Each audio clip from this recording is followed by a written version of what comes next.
കാരണം വിശദീകരിക്കേണ്ട കാര്യമില്ലല്ലോ. ഏതായാലും ഇന്ന് നമ്മുടെ രക്ഷണം സ്വീകരിച്ചിരിക്കുന്നത് എല്ലാ വർഷവും നമ്മൾ വിളിക്കുമ്പോൾ വളരെ സന്തോഷത്തോടെ ഈ കാര്യത്തിൽ സഹകരിക്കുന്ന നമ്മുടെ നാട്ടിലായിരിക്കുന്നവരായ ഡോക്ടർ ഗീത അനിയൻ വളരെ വിധർമ്മ പ്രചാരകയാണ്. ഗുരുവിൻ്റെ കൃതികളിലൂടെ കടന്നു 4-5 വർഷമായി ഇവിടെ വന്നിട്ട് പരിസരം ഗുരുദേവ കൃതികളിലൂടെ കടന്നുപോയി നമ്മളെല്ലാം വളരെ സന്തോഷകരമായ ഒരു അന്തരീക്ഷത്തിൽ നിർത്തിയിരുന്ന ശ്രീമതി ഗീത അനിയൻ നമ്മുടെ നാട്ടിലേക്കാണ്. നേരത്തെ നമുക്കറിയാവുന്ന കാര്യമാണ്. ഇന്ന് ഗീതയ്ക്ക് കൊടുത്തിരിക്കുന്ന ഒരു വിഷയം തന്നെ അവർ തന്നെ ആവശ്യപ്പെടുകയാണ്. അവരുടെ വിഷയങ്ങൾ ദൈവദശകത്തിലെ ആത്മീയ സ്ഫുരണങ്ങൾ. ദൈവദശകം നമ്മൾ പഠിച്ചു കഴിഞ്ഞു. ഇത് അർത്ഥം മനസ്സിലാക്കി വരുമ്പോൾ അതിനകത്തുള്ള ഉള്ളിലുള്ള കാര്യങ്ങൾ വളരെ വിശാലമായിട്ട് വരന്നു പോകുന്ന ഒരവസ്ഥയാണ് എല്ലാം. അതിന് ദൈവദശകത്തിലെ ആത്മീയ സ്ഫുരണങ്ങളാണ് എന്ന് ഇതന്നെ ഗീതയാണ്. ഇവിടെ എല്ലാം മുമ്പൊക്കെ എന്നാണ് വരുന്നത്. ഇന്ന് രാവിലെ എത്തി പോയി ചെമ്പഴന്തി പോയി അവിടെ എല്ലാം വൃത്തിയോടെ വന്ന് വീട്ടിലാണ് അമ്മയെ കണ്ടു. ഇനി ഇവിടെ വരുമ്പോൾ എല്ലാവരും നമുക്ക് എല്ലാവർക്കും സുഖമാണ്. പ്രത്യേകിച്ച് പരിചയപ്പെടുത്തേണ്ട ആവശ്യമില്ല. ശ്രീമതി ഗീത അനിയൻ ഞാൻ സഹർഷം ഈ വേദിയിലേക്ക് സ്വാഗതം.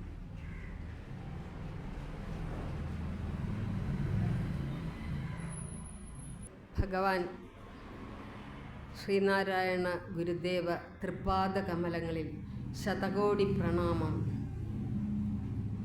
അതോടൊപ്പം എൻ്റെ അഭിവന്ദ്യരായ മാതാപിതാക്കൾക്കും എല്ലാ ഗുരുജനങ്ങൾക്കും ഇവിടെ സന്നിഹിതരായിരിക്കുന്ന എല്ലാ സഹോദരീ സഹോദരന്മാർക്കും, പ്രത്യേകിച്ച് ഇത് സംഘടിപ്പിക്കുന്ന അന്താരാഷ്ട്ര ശ്രീനാരായണ പഠന കേന്ദ്രവും അതോടൊപ്പം ശ്രീനാരായണ ലൈബ്രറി, ഗുരുദേവനാൽ ശിലാസ്ഥാപനം ചെയ്ത ലൈബ്രറിയാണ്. അങ്ങനെ അതിൻ്റെ പ്രസിഡൻറ്റ്, സെക്രട്ടറി, ഇതിനകത്തുള്ള എല്ലാ ഭാരവാഹികൾക്കും ഓരോ സുമനസ്സുകൾക്കും എൻ്റെ വിനീത നമസ്കാരം. ടീച്ചർ ഇതിൻ്റെ ഭാരവാഹിത്വമാണ്. അതോടൊപ്പം രാജീവരെയൊന്നും പരിചയപ്പെടുത്തേണ്ട ആവശ്യമില്ല, എല്ലാവർക്കും അറിയാവുന്നതാണ്.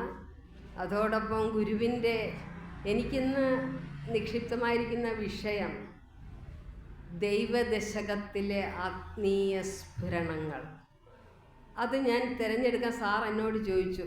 അതൊരു കാര്യം വിട്ടുപോയി. നമ്മുടെ ഇതിൻ്റെ അന്താരാഷ്ട്ര ശ്രീനാരായണ പഠന കേന്ദ്രത്തിൻ്റെ ഡയറക്ടർ ശിശുപാലൻ സാറ്, അദ്ദേഹത്തിനും ഇതോടൊപ്പം എന്നെ ആദ്യമായിട്ട് വിളിക്കുകയും എന്താണ് വിഷയമെന്ന് ചോദിക്കുകയും ഞാൻ ഉടനെ എനിക്ക് ആ സമയത്ത് എന്നെ ഗുരു നിയോഗിച്ചതാണ്. അല്ലാതെ എനിക്കൊരു കഴിവുമില്ല ഇത് പറയാനുള്ള, ഞാൻ ആരുമല്ല. അപ്പോൾ ഗുരു നിയോഗിച്ചത് കാരണം ദൈവദശകത്തിലെ ആത്മീയ സ്ഫുരണങ്ങൾ അത് തിരഞ്ഞെടുക്കാൻ ഒരു കാരണമുണ്ട്.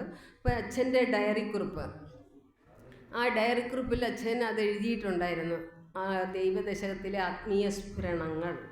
അപ്പോൾ അത് എവിടെ നിന്നാണ് കിട്ടിയെന്ന് പറഞ്ഞാൽ അതിൻ്റെ നിത്യചൈതന്യയുടെ ക്ലാസ് അച്ഛൻ ഡൽഹിയിൽ വെച്ച് അതിന് ക്ലാസ്സിൽ അറ്റൻഡ് ചെയ്യുമായിരുന്നു ദിവസവും. അപ്പോൾ അവിടെ വെച്ച് പഠനം ഹോമിയോ ഒക്കെ പാസ്സായി, നൈറ്റ് ക്ലാസ് ആയിരുന്നു. അദ്ദേഹത്തിൻ്റെ നല്ല രീതിയിലുള്ള പ്രഭാഷണങ്ങളും എല്ലാം. അപ്പോൾ അതിൽ നിന്ന് അച്ഛൻ ചെറിയ കാര്യങ്ങളൊക്കെ നോട്ടുണ്ടായിരുന്നു, ചെറിയ രീതിയിലേ ഉണ്ടായിരുന്നുള്ളൂ. അപ്പോൾ അതിനകത്ത് വിസ്തൃതമായിട്ടുള്ള, ഞാൻ ഈ ദൈവദശം ചൊല്ലിയുകൊണ്ടാണ് ദൈവദശം ചെല്ലാത്തത്. അപ്പോൾ ഒരു സമ്മേളന വേദിയിൽ വെച്ച് നിത്യചൈതന്യതി ഈ ദൈവദശം ചൊല്ലി ആരംഭിച്ചു. ആ സമ്മേളനം വലിയൊരു സമ്മേളനം ഡൽഹിയിൽ വെച്ചായിരുന്നു. ആ സമ്മേളനത്തിന് അദ്ദേഹം അറിയാതെ ആ ഗുരുവര്യൻ എങ്ങനെ അറിയാതെ ആനന്ദക്കണ്ണീർ പൊഴിക്കുമായിരുന്നു. നമ്മളൊക്കെ ചെല്ലുന്നതെല്ലാം ഇവിടെ ചൊല്ലിയതും കുറേ തെറ്റുകളുണ്ട്. ഞാനത് പറയുന്നത് ഗുരുവിനോട് ചോദിച്ച് ക്ഷമ ചോദിച്ചും കൊണ്ടാണ്.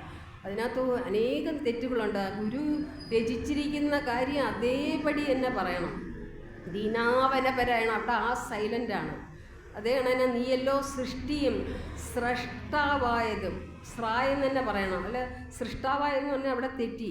അപ്പോൾ ഗുരു എന്ന് പറഞ്ഞാൽ വേദാന്തമെല്ലാം ഭാരതത്തിലെ എല്ലാ പുരാണ ശാസ്ത്ര ഗ്രന്ഥങ്ങളും ഋഗ്വേദം എല്ലാത്തിൻ്റെയും സാരാംശമാണ് ഈ ദൈവദശകം. നമുക്ക് എന്തെന്നില്ലാത്ത ഒരു അനുഭൂതിയാണ് അത് പറയുമ്പോൾ തന്നെ. നമ്മുടെ അന്തരംഗത്തിൽ നിന്ന് എന്താ രോമാഞ്ചം ഉണ്ടാകണം.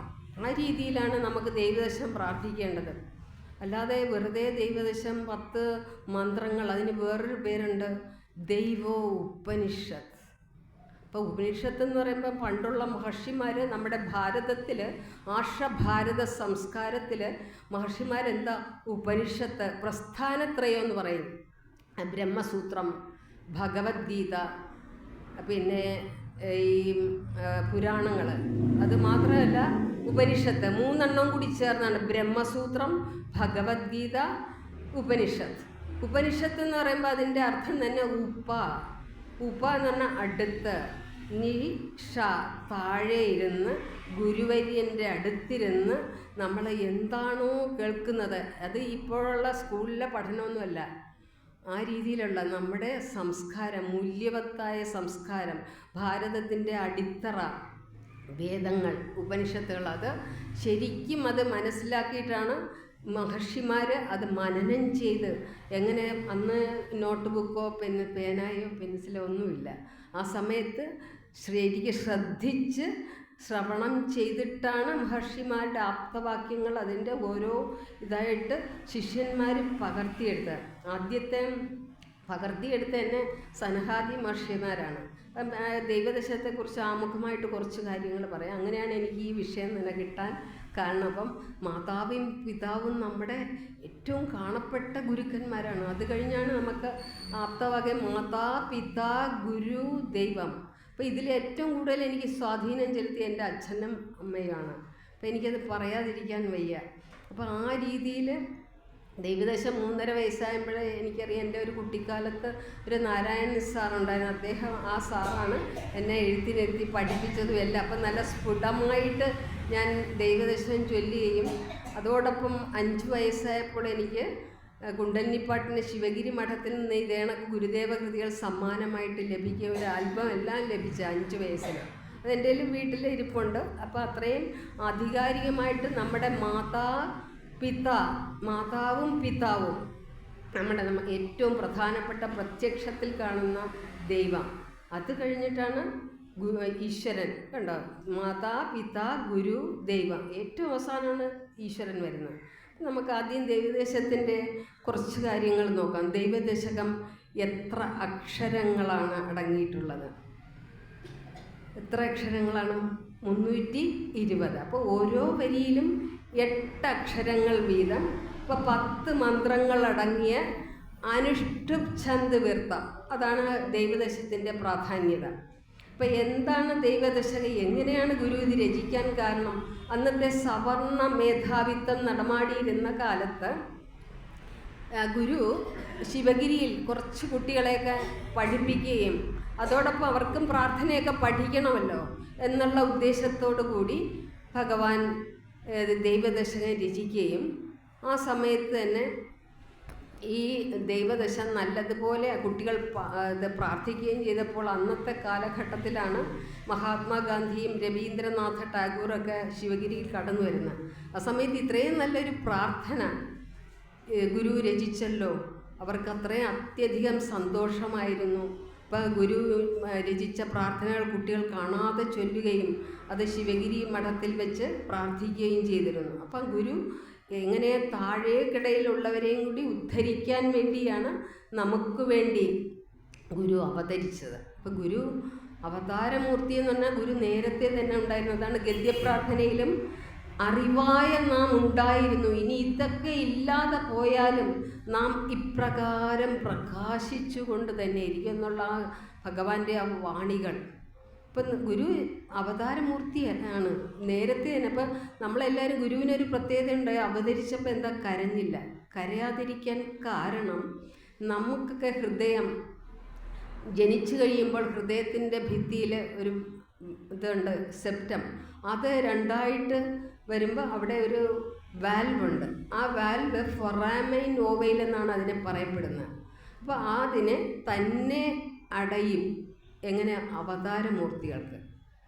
ഗുരുവിനത് തന്നെ നേരത്തെ തന്നെ അടഞ്ഞിരുന്നു. അതുകൊണ്ടാണ് കരയായിരുന്നു. നമ്മളൊക്കെ കുഞ്ഞ് ജനിച്ചു കഴിയുമ്പോൾ പുറത്ത് അമ്മമാരും എല്ലാവരും ഡോക്ടർമാരും നേഴ്സുമാരും എല്ലാം വന്ന് പുറത്ത് തട്ടുമ്പോഴാണ് ആദ്യത്തെ പ്രാണൻ വലിച്ചെടുക്കും. അപ്പോഴാണ് കുഞ്ഞ് കരഞ്ഞ് കുഞ്ഞിന് ജീവനുണ്ടെന്നുള്ള മനസ്സിലായി. ഗുരുവിൻ്റെ ഫൊറാമൈൻ നോവൽ നേരത്തെ അടഞ്ഞു കഴിഞ്ഞു. ഗുരു സാക്ഷാൽ അവതാരമൂർത്തിയാണ്, അവധൂതനാണ്, സന്യാസിയാണ്, പരമാത്മസ്വരൂപമാണ്, പരബ്രഹ്മമാണ്, എല്ലാമാണ്.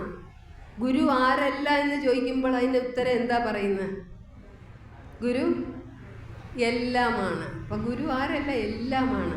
അപ്പം ഗുരു എന്താ? കവിയാണ്, ശാസ്ത്ര അതീതനാണ്, അതോടൊപ്പം എല്ലാം തികഞ്ഞ പരബ്രഹ്മസ്വരൂപമാണ്. ആ പരബ്രഹ്മസ്വരൂപമായ അവതാര മൂർത്തിയാണ് നമുക്ക് ദൈവദശകം എന്നുള്ള ദൈവ ഉപനിഷത്ത് തന്നെ നമുക്ക് വേണ്ടി, ലോകത്തിന് വേണ്ടി. അപ്പം ആരും കൈവച്ചിട്ടില്ലാത്ത ഒരു മന്ത്രങ്ങളാണ് ദൈവദശകം. അതിനകത്ത് നമുക്ക് നാം എന്നല്ലാതെ ഗുരു ഇവിടെ ഞങ്ങൾ എന്നുള്ള ആ സംബോധനയല്ലാതെ ഒന്നും എഴുതിയിട്ടില്ല. അതാണ് അതിൻ്റെ വേറൊരു പ്രത്യേകത. വേറെ ഒരു സംഭവം കൂടി ഇതിനകത്തുള്ളത്, 115 ഭാഷയോളം ഈ ഒരു പ്രാർത്ഥനാഗീതം ലോകത്തെമ്പാടും എല്ലാ ഭാഷകളിലും പ്രചരിച്ചിട്ടുണ്ട്. വേറെ ഒരു കൃതിക്കും ഒരു പ്രാർത്ഥനാഗീതത്തിനും അങ്ങനെ ഒരു പ്രത്യേകതയില്ല. അതാണ് ഈ ദൈവദശത്തിൻ്റെ ഒരു പ്രത്യേകത. അപ്പോൾ ലോകത്തുള്ള എല്ലാ ഭാഷകളിലും പ്രചരിച്ചു. വേറെ നമുക്ക് അറിയാനുള്ള നമ്മൾ പണ്ടത്തുള്ള ഒരു പ്രാർത്ഥനയുണ്ട്, ദൈവമേ കൈതൊഴാൻ കാക്കുമാറാകണം, പാപമാം എന്നെ നീ കാക്കുമാറാകണം. എന്നെ ഇവിടെ അങ്ങനെയല്ല, ഞങ്ങൾ കണ്ട ദൈവമേ കാത്തുകൊള്ളുകങ്ങ് കൈവിടാതിങ്ങു ഞങ്ങളെ, നാവികൻ നീ ഭവാബ്ധിക്ക് ഒരാവിവൻ തോണി നിൻ പദം. അപ്പം നിൻ പദം നേടാൻ നമ്മൾ എന്തൊക്കെ ചെയ്യണം? നമ്മൾ വെറുതെ ദൈവദശകം ഇങ്ങനെ 4 വരി പറഞ്ഞു, നിൻ്റെ പദത്തിലണയണം, ഇങ്ങനെയൊക്കെ ആയിരിക്കണം. നിൻ്റെ പദത്തിലൊന്നും എളുപ്പമണയാൻ സാധ്യമല്ല. നമ്മൾ ഏതൊക്കെ രീതിയിലായാലും, അത് ശങ്കരാചാര്യ സ്വാമികളുടെ ഒരു പ്രാർത്ഥനയുണ്ട്, ഗുർവഷ്ടകം. അതിനകത്തുണ്ട് തതക്കിം തതക്കിം തതക്കിം തതക്കിം. ഇത് പഠിക്കാതെ എന്ത് പ്രയോജനം? ഒരു ശാസ്ത്രജ്ഞനല്ല, പ്രധാനമന്ത്രിയല്ല, ഏതൊക്കെ പദവി നമ്മുടെ ജീവിതത്തിൽ എന്തൊക്കെ നേടിയാലും നമുക്ക് ആത്മവിദ്യ ഇല്ലെങ്കിൽ ഒന്നും നമ്മുടെ ജീവിതത്തിൽ. അതാണ് ശങ്കരാചാര്യ സ്വാമി തതക്കിം തതക്കിം തതക്കിം തതക്കിം.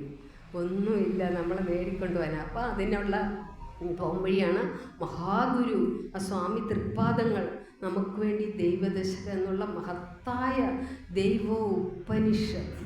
അപ്പോൾ ഉപനിഷത്ത് എന്ന് പറഞ്ഞാൽ ഞാൻ നേരത്തെ പറഞ്ഞു കഴിഞ്ഞു, അടുത്തിരുന്ന് നമ്മുടെ ആ എല്ലാ ആത്മീയ വിദ്യകളും നാം നേടിയെടുക്കുക.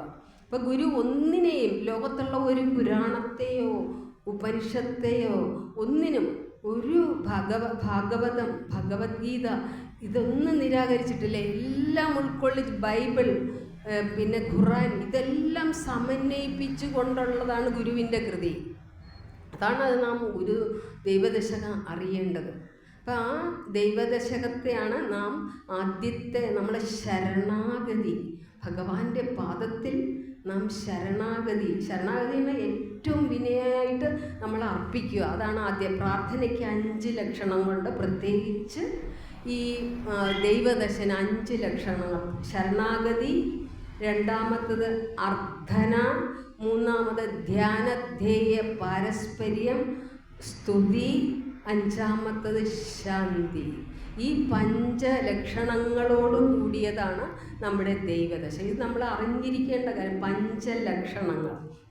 അപ്പം ആദ്യത്തത് ശരണാഗതി, രണ്ടാമത്തത് അർത്ഥന അർത്ഥന അർത്ഥന എന്ന് പറഞ്ഞാൽ നമ്മൾ അത് അർത്ഥിക്കുകയാണ് ചെയ്യുന്നത്. അത് ഓരോ വരികളിലുണ്ട്. നമ്മുടെ 10 മന്ത്രങ്ങളുണ്ട്. മൂന്നാമത്തത് ധ്യാനധേയ പാരസ്പര്യം. അതാണ് നിത്യ ഗുരു ചൈതന്യതിക്ക് കിട്ടിയത്. ആനന്ദകണ്ണ് അദ്ദേഹം അറിയാതെ തന്നെ കണ്ണുനീര് വന്നുകൊണ്ടിരിക്കുകയായിരുന്നു, നിർത്താൻ സാധിക്കുന്നില്ല. അത്രയ്ക്ക് ഉള്ളിനകത്ത് ആത്മാവിൽ തട്ടിയുള്ള പ്രാർത്ഥനയായിരുന്നു ഗുരുവിന് ലഭിച്ചത്. നമുക്കാർക്കെങ്കിലും അങ്ങനെ സംഭവിക്കാറുണ്ടോ? ഇല്ല. നമ്മളെ എളുപ്പം 10 എണ്ണം അത് എങ്ങനെയൊക്കെയോ ഏതൊക്കെ രീതിയിൽ തെറ്റെല്ലാം അർപ്പിച്ചുകൊണ്ട് നമ്മൾ പഠിച്ചു കഴിയുമ്പോൾ തെറ്റ് പറയാൻ പാടില്ല. നമുക്കത് തിരിച്ചടിക്കും. മന്ത്രങ്ങളൊന്നും ഗുരുവിൻ്റെ എല്ലാ കൃതികളും നല്ല മന്ത്രങ്ങളാണ്. ശക്തിയിൽ ഉദ്ധരിച്ചു കൊണ്ടുള്ളതാണ് ബാഹുലേയ അഷ്ടകം. അപ്പോൾ ആ രീതിയിൽ നമുക്ക് ഈ ബാഹുലേയ അഷ്ടമൊക്കെ പഠിച്ചു കഴിഞ്ഞാൽ നമുക്ക് എന്തെന്നില്ലാത്ത നിർവൃതിയായിരിക്കും. അപ്പോൾ അതേ രീതിയിൽ നല്ല സരളമായ ഭാഷയിൽ എല്ലാ പേർക്കും, വിദ്യാഭ്യാസം ഇല്ലാത്തവർക്കും മനസ്സിലാകത്തക്ക രീതിയിലാണ് ഈ ദൈവദശകം. നമ്മളത് ആഴത്തിൽ പഠിക്കുമ്പോഴാണ് നമുക്കത് അർത്ഥനയായിട്ടും ശരണാഗതിയായിട്ടും ധ്യാനധ്യേയ പാരസ്പര്യമായിട്ടും പിന്നെ അതുകൂടാതെ ശാന്തിയിലോട്ട് അവസാനം നമ്മൾ ചെന്ന് ചേരണം. അതാണ് നമുക്ക് ഇന്നത്തെ വിഷയം. ഞാൻ വെറുതെ 10 മന്ത്രമൊന്നും എനിക്ക് എടുക്കാൻ സമയമൊന്നും കിട്ടുകയില്ല. ഞാൻ ഓടിച്ചു പോകും, അത്രയേ ഉള്ളൂ. അപ്പോൾ എനിക്കത് പഠിക്കുകയും ചെയ്യാം, പഠിപ്പിക്കുകയും ചെയ്യാം. ഞാൻ പഠിക്കുന്നുണ്ട്, പഠിപ്പിക്കുന്നുമുണ്ട്. അപ്പോൾ ഞാൻ അനേകം കുട്ടികളെ മതപാഠശാല ഞാൻ അവിടെ നടത്തുന്നുണ്ട്. അനേകം കോട്ടയം യൂണിറ്റിൽ അത് എല്ലാ ശാഖകളിലും മതപാഠശാലകളിൽ പോയി എടുക്കാറുണ്ട്, മിക്കവാറും ഉള്ള. അപ്പോൾ അതങ്ങനെയുള്ള ക്ലാസ്സുകളിൽ നമ്മൾ പഠിക്കുമ്പോഴാണ് പഠിക്കുകയും പഠിപ്പിക്കുകയും. അതാണ് നമ്മുടെ ശ്രീനാരായണ ധർമ്മത്തിലത് വ്യക്തമായി കൊടുക്കുന്നുണ്ട്.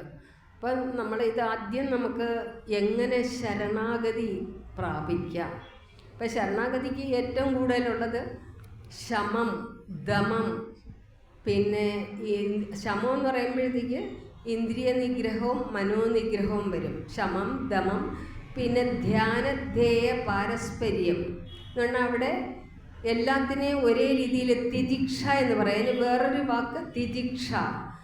തിതിക്ഷ എന്ന് പറയുമ്പോൾ എല്ലാത്തിനെയും സമഭാവനയോടുകൂടി കാണുന്ന ഒരവസ്ഥ. ഭഗവത്ഗീതയിൽ പറയുന്നുണ്ട്, മയ്യാവേശ്യ മനോയേമാം നിത്യയുക്ത ഉപാസതേ ശ്രദ്ധയാ പരയോ വേദാസ്തേ മേ യുക്തതമാ മതാഹ. ആരാണോ എന്നിൽ നല്ല ഭക്തിയോടുകൂടി മനസ്സർപ്പിച്ച് ആരാണോ എന്നിൽ എന്നെ പ്രാർത്ഥിക്കുന്ന അവന് എപ്പോഴും എൻ്റെ പാദത്തിൽ അണയും എന്നുള്ള ആ അർത്ഥനയാണ് ഭക്തിയോഗത്തിൽ ഭഗവാൻ പറയുന്ന, അർജുനനെ ഉപദേശിക്കുകയാണ്. അപ്പോൾ അതേ രീതിയിൽ നമുക്കും ഈ ദൈവദശകം എന്നുള്ള മഹാമന്ത്രം ദൈവ ഉപനിഷത്ത് തന്നിട്ട് എത്ര വർഷമായി? 1914 അതിൻ്റെ രചന.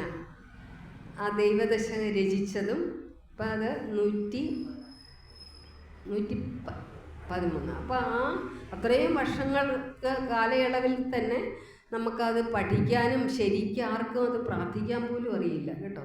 അതാണ് അതിൻ്റെ വേറൊരു വാസ്തവികത. ഞങ്ങളുടെ ആ മുണ്ടക്കയത്ത് ഇവിടെയുള്ളവർക്കെല്ലാം അറിയാം. ഇവിടുത്തെ കാര്യമല്ല ഞാൻ പറഞ്ഞ്, ചില സ്ഥലങ്ങളിലൊക്കെ SNDP യോഗത്തിലും ചില അമ്മമാരൊക്കെ പ്രാർത്ഥിക്കുന്ന തെറ്റാണ്. ദൈവമേ, ദൈവം എന്നുള്ളതിന് ആദ്യത്തെ ആ സ്ഫുരണം, ആ എങ്ങനെ പ്രൊനൗൺസിയേഷൻ, ഇങ്ങനെ പറയരുത്.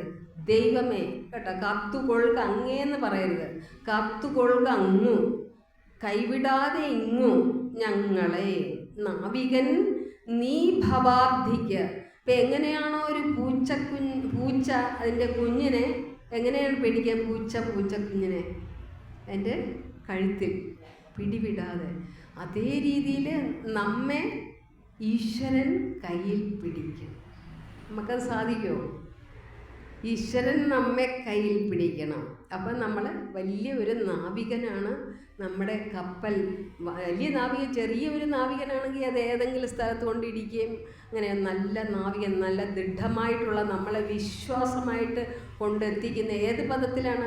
ആ പരമപദമായ ആ ഈശ്വരനെ, പരമപദപ്രാപ്തി അതിലെത്തിക്കുന്നതാണ് നാവികൻ. അപ്പം ആ നാവികൻ നീ ഭവാബ്ധിക്ക് ഒരു ആവിവൻ തോണി നിൻ പദം. അപ്പം നിൻ്റെ പാദകമലങ്ങളിൽ നാം അണയണം. അതാണ് അവസാനം അഴണം വാഴണം നിത്യം വാഴണം വാഴണം സുഖം. അപ്പം ഈ ശരണാഗതിയിലോട്ട് വരണമെങ്കിൽ നമ്മൾ എന്തൊക്കെ ചെയ്യണം? ശമം, മനോനിഗ്രഹം വേണം, ഇന്ദ്രിയ നിഗ്രഹം വേണം, അതോടൊപ്പം തിദിക്ഷ വേണം, പിന്നെ ഉപരതി വേണം, പിന്നെ മുമുക്ഷുത്വം. ഇതാണ് സാധനാ ചതുഷ്ടയം. സാധനാ ചതുഷ്ടയം എന്നാണ് അതിനൊരു പേര് വന്നിരിക്കുന്നത്. സാധനാ ചതുഷ്ടയം. അതിനെക്കുറിച്ച് വിവരിച്ച് പറയാം. ഇപ്പം മനോനിഗ്രഹം നമുക്കെല്ലാവർക്കും സാധിക്കണമെന്നില്ല. നമുക്കൊരു ഉദാഹരണം, എന്തെങ്കിലും ഒരു സാധനം നമുക്ക് കഴിക്കണമെന്ന് തോന്നിയാൽ, നമ്മൾ ചിലപ്പോൾ മത്സ്യമാംസാദികളൊക്കെ കഴിക്കുന്നവരായിരിക്കാം. അപ്പോൾ എന്തെങ്കിലും ഒരു വിശേഷ ദിവസം അത് വരുമ്പോൾ നമുക്കത് പിടിച്ചു നിൽക്കാനുള്ള അവസരം നമ്മുടെ നാക്കിന് ഉണ്ടാകില്ല. നമ്മുടെ പഞ്ചേന്ദ്രിയങ്ങൾ ഏതൊക്കെയാണ്? ചെവി, കണ്ണ്, മൂക്ക്, നാക്ക്, ത്വക്ക്. അപ്പം ഇതെല്ലാം നമ്മുടെ ആരാ തന്നിരിക്കുന്ന? ഈശ്വരൻ.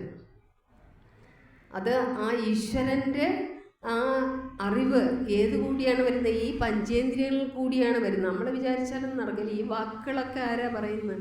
എന്നെക്കൊണ്ട് പറയിപ്പിക്കുന്ന ഭഗവാനാണ്. എനിക്കൊരു വാക്ക് പോലും പറയാൻ എനിക്ക് ഒരു കഴിവുമില്ല. ആ സമയത്ത് ഭഗവാൻ തരും എന്തൊക്കെ പറയണം, എങ്ങനെയൊക്കെ പറയണം, എല്ലാം ഈ കഴിവില്ലാത്ത മാലുണ്ടതുരപ്പാൻ കഴിവില്ല ശിശുവിൻ്റെ പോലിഞ്ഞു നിരർദ്ധധ്വനിയാണെൻ്റെ പുലമ്പൽ ആലംബരമാമെങ്കിലും അംബാസമമിന്നൻ കോലത്തുകരക്കോവിലിൽ വാഴും പരമേശൻ. എന്ത് നല്ല വ്യക്തതയോടുകൂടിയും എന്ത് നല്ല നമ്മുടെ ഹൃദയത്തിൽ തട്ടുന്ന പ്രാർത്ഥനയാണ് നമുക്ക് ഗുരുദേവൻ കോലതീരീശത്തിൽ തന്നിട്ടുള്ളത്. അതിന് ആദ്യം തുടങ്ങാനുള്ള നമ്മൾ എവിടെ നിന്നാണ് നമുക്ക് തുടങ്ങാനുള്ള? ഈ ലോചനമാദിന്ദ്രിയം ഏതെങ്കിലും ഒന്നിഞ്ഞ ആലോചന കൂടാതെ അബദ്ധത്തിങ്കലണഞ്ഞാൽ ആലാക്കിലുടൻ സന്മതി തോന്നിക്കുകനിക്കൻ കോലത്തുകര കോവിലിൽ വാഴും പരമേശൻ. അതാണ് പഞ്ചേന്ദ്രിയങ്ങളുടെ കാര്യം പറഞ്ഞ്. ദമവും ശമവും. മനോനിയന്ത്രണം വേണം, ഇന്ദ്രിയ നിയന്ത്രണം വേണം. അതാണ് ഗുരു നല്ലൊരു പ്രാർത്ഥന ലോകമെമ്പാടും നല്ല വ്യക്തമായിട്ടാണ്. ഈ ലോചനമാതീന്ദ്രിയം, ഇന്ദ്രിയങ്ങൾ കണ്ടോ എത്ര ഇന്ദ്രിയ? പഞ്ചേന്ദ്രിയം. ഈ ലോചനമാതീന്ദ്രിയം ഏതെങ്കിലും ഒന്നിങ്ങ ആലോചന കൂടാതെ അബദ്ധത്തിങ്കലണഞ്ഞാൽ ആ ലാക്കിലൂടെ ആ സമയത്തിന് നമ്മളതിന് തിരിച്ചെടുക്കണം. കണ്ടോ എങ്ങനെയാണ് തിരിച്ചെടുക്കേണ്ടത്? നമ്മുടെ കോലത്തിരയിൽ ഇപ്പോഴത് സ്ഥാപിച്ചിട്ടുണ്ട് ഒരു ആമയുടെ വിളക്ക്. ആമ എങ്ങനെ ശത്രുക്കളെ കാണുമ്പോൾ എന്താ ചെയ്യുന്നത്? അതിൻ്റെ കൈയും കാലുകളും തലയും എല്ലാം ഉള്ളിലോട്ട് വലിക്കും. അതിനാണ് ആമയുടെ വിളക്ക് അവിടെ സ്ഥാപിച്ചിരിക്കുന്നത്. അല്ലാതെ നമ്മൾ വെറുതെ കണ്ട് തൊഴാൻ വേണ്ടിയല്ല. അപ്പോൾ ആമയെ കണ്ട അപ്പോൾ ആമയുടെ ഇത് വിളക്ക് സ്ഥാപിച്ചിരിക്കുന്നത് നമ്മളും ക്ഷേത്രത്തിൽ ചെല്ലുമ്പോൾ ആ പഞ്ചേന്ദ്രിയങ്ങളെ ഉള്ളടക്കി നാം പ്രാർത്ഥിക്കാൻ നാം നിർബന്ധിതരായിരിക്കണം. അതാണ് ഈ ലോചനം. അപ്പോൾ അതിന് ഏറ്റവും പ്രധാനപ്പെട്ട ആത്മോപദേശ ശതകത്തിലൊരു മന്ത്രമുണ്ട്. അറിവിലും ഏറി അറിഞ്ഞിടുന്നവൻ തന്നുരുവിലും ഒത്തു പുറത്തും ഉജ്ജ്വലിക്കും കരുവിനു കണ്ണുകൾ അഞ്ചും ഉള്ളടക്കി തെരുതെരെ വീണു വണങ്ങി ഓതിടേണം. കണ്ടോ ആ വണങ്ങലാണ് നമുക്ക് ജ്ഞാനം തരുന്നത്. ജ്ഞാനമൊന്നും വെറുതെ ഉണ്ടാകുകയില്ല. നമ്മളെങ്ങനെയാണോ ഗുരുവിനെ ആ പാതാരവിന്ദങ്ങളിൽ നമ്മുടെ മനസ്സും നമ്മുടെ ശരീരവും ബുദ്ധിയും എല്ലാം നമ്മൾ അർപ്പിക്കുന്നത്, ഭഗവാനെ എങ്ങനെയാണോ അർപ്പിക്കേണ്ടത് അതേ രീതിയിൽ നമുക്ക് ജ്ഞാനം തന്നുകൊണ്ടിരിക്കും. അപ്പോൾ ഭഗവത്ഗീതയിൽ ഭഗവാൻ പറയുന്നു നഹി ജ്ഞാനേന സദൃശം പവിത്രം ഇഹ വിദ്യതേ. കണ്ടോ ഭഗവാൻ അർജുനനെ ഉപദേശിക്കുകയാണ്. എങ്ങനെയാണ് ഉപദേശിക്കുക? നീ ജ്ഞാനം നേടുക അർജുന. നമ്മളെല്ലാ പേരും ഈ കാര്യത്തിൽ ഏറ്റവും പുറകോട്ടാണ്. അതുകൊണ്ടാണ് ഗുരു ഭഗവാൻ പറയുന്നത് 2-ാമത്തെ അധ്യായത്തിൽ 3-ാം ശ്ലോകം പറയുന്നുണ്ട് സാഖ്യയോഗം, സാഖ്യദർശനം. ഇതെല്ലാം കോർത്തിണക്കിക്കൊണ്ടാണ് ഗുരുവിൻ്റെ ദൈവദശകവും എല്ലാ കൃതികളും. അപ്പോൾ അതിനകത്ത് പറയുന്നത് ക്ലൈബ്യം മാസ്മഗമ പാർത്ഥ നൈതത്വയുപപദ്യതേ ക്ഷുദ്രം ഹൃദയ ദൗർബല്യം തെക്തോത്തിഷ്ട പരന്തപ. നമ്മൾ ഉണരണം. നമ്മൾ ഏതിലോട്ട് ഉണരണം? നമ്മുടെ ജ്ഞാനം നേടാനുള്ള ആഗ്രഹത്തിൽ അദമ്യമായ ആഗ്രഹം നമ്മളിൽ ഉണ്ടാകണം. നമ്മൾ വെറുതെ ഇങ്ങനെ ചടഞ്ഞുകൂടി ഇങ്ങനെ കുറച്ച് പ്രാർത്ഥനയൊക്കെ പ്രാർത്ഥിച്ചാൽ പോലെ നമ്മുടെ ആ ശരീരത്തിന് ഉള്ളിൽ അടങ്ങിയിരിക്കുന്ന ആ കുണ്ടലിനി ശക്തിയെ നാം ഉണർത്തണം. അതിനാണ് മൂന്നാമത്തെ കാര്യം പറഞ്ഞാൽ ധ്യാനധ്യേയ പാരസ്പര്യം. ധ്യാനം ചെയ്യണം, അതിനോടൊപ്പം നമുക്ക് മന്ത്രജപം വേണം, അതോടൊപ്പം ഗുരു വേണം. ജീവിച്ചിരിക്കുന്ന ഗുരുവിൻ്റെ എന്നൊരു മന്ത്രദീക്ഷ സ്വീകരിക്കണം. എന്നാൽ മാത്രമേ ഒരു മനുഷ്യൻ പൂർണ്ണതയിലെത്തുകയുള്ളൂ. പൂർണ്ണ അവസ്ഥയിലെത്തണം. അല്ലാതെ നമ്മളെല്ലാ പേരും എങ്ങനെയാണ് ജീവിക്കുന്നത്? ഒരു ഡോഗ് ജീവിക്കുന്ന കണക്കായി. നമുക്ക് ജീവനുള്ള ഒരു ഗുരുവിൻ്റെ എന്ന് മന്ത്രദീക്ഷ. അതാണ് ഗുരുവിൻ്റെ ആദ്യത്തെ ഇത്. അതെല്ലാം വാരണാപ്പള്ളിയിലെ ഒരു ഗുരുവുണ്ടല്ലോ, രാമൻപിള്ള ആശാൻ. അപ്പോൾ അദ്ദേഹമായിരുന്നു ഗുരുവിൻ്റെ ഗുരു. കുട്ടിക്കാലത്ത് ഉപരിപഠനത്തിനായി അമ്മയുടെ സഹോദരന്മാർ കൃഷ്ണൻ വൈദ്യരും രാമൻ വൈദ്യരും ഉപരിപഠനത്തെ ഗുരു നിമിഷ നേരം കൊണ്ടാണ് എല്ലാ കാര്യങ്ങളും ഗ്രഹിച്ചിരുന്നത്. അതുകൊണ്ട് ഗുരുവിന് വേറൊരു പേരുണ്ട്, ഏകസന്ധിഗ്രാഹ്യൻ. എന്നാൽ ഒറ്റ പ്രാവശ്യം കേൾക്കുമ്പോൾ എല്ലാം ഹൃദിസ്ഥമാക്കി. അതിന് വേറൊരു ഒറ്റ വാക്കാണ് ഏകസന്ധിഗ്രാഹ്യൻ. അപ്പോൾ ആ രീതിയിലെല്ലാം പഠിച്ചു കഴിഞ്ഞപ്പോൾ ഗുരുവിനെ ഉപരിപഠനത്തിനായി, നമ്മളിപ്പം അമേരിക്കയിലും എല്ലാം ഉപരിപഠനത്തിന് നമ്മുടെ മക്കളെയൊക്കെ വിടാറുണ്ട്. അതേ രീതിയിൽ ഗുരുവിൻ്റെ അമ്മാവന്മാർ വാരണപ്പള്ളി തറവാടിലാണ് വിട്ട് പഠിപ്പിച്ചതും. അതോടൊപ്പം അവിടെ വെച്ച് ആദ്യം 18ാമത്തെ നിമിഷ നേരം കൊണ്ടെല്ലാം പഠിച്ചു കഴിഞ്ഞു. അവിടെ വെച്ചൊരു സംഭവം ഉണ്ടായി.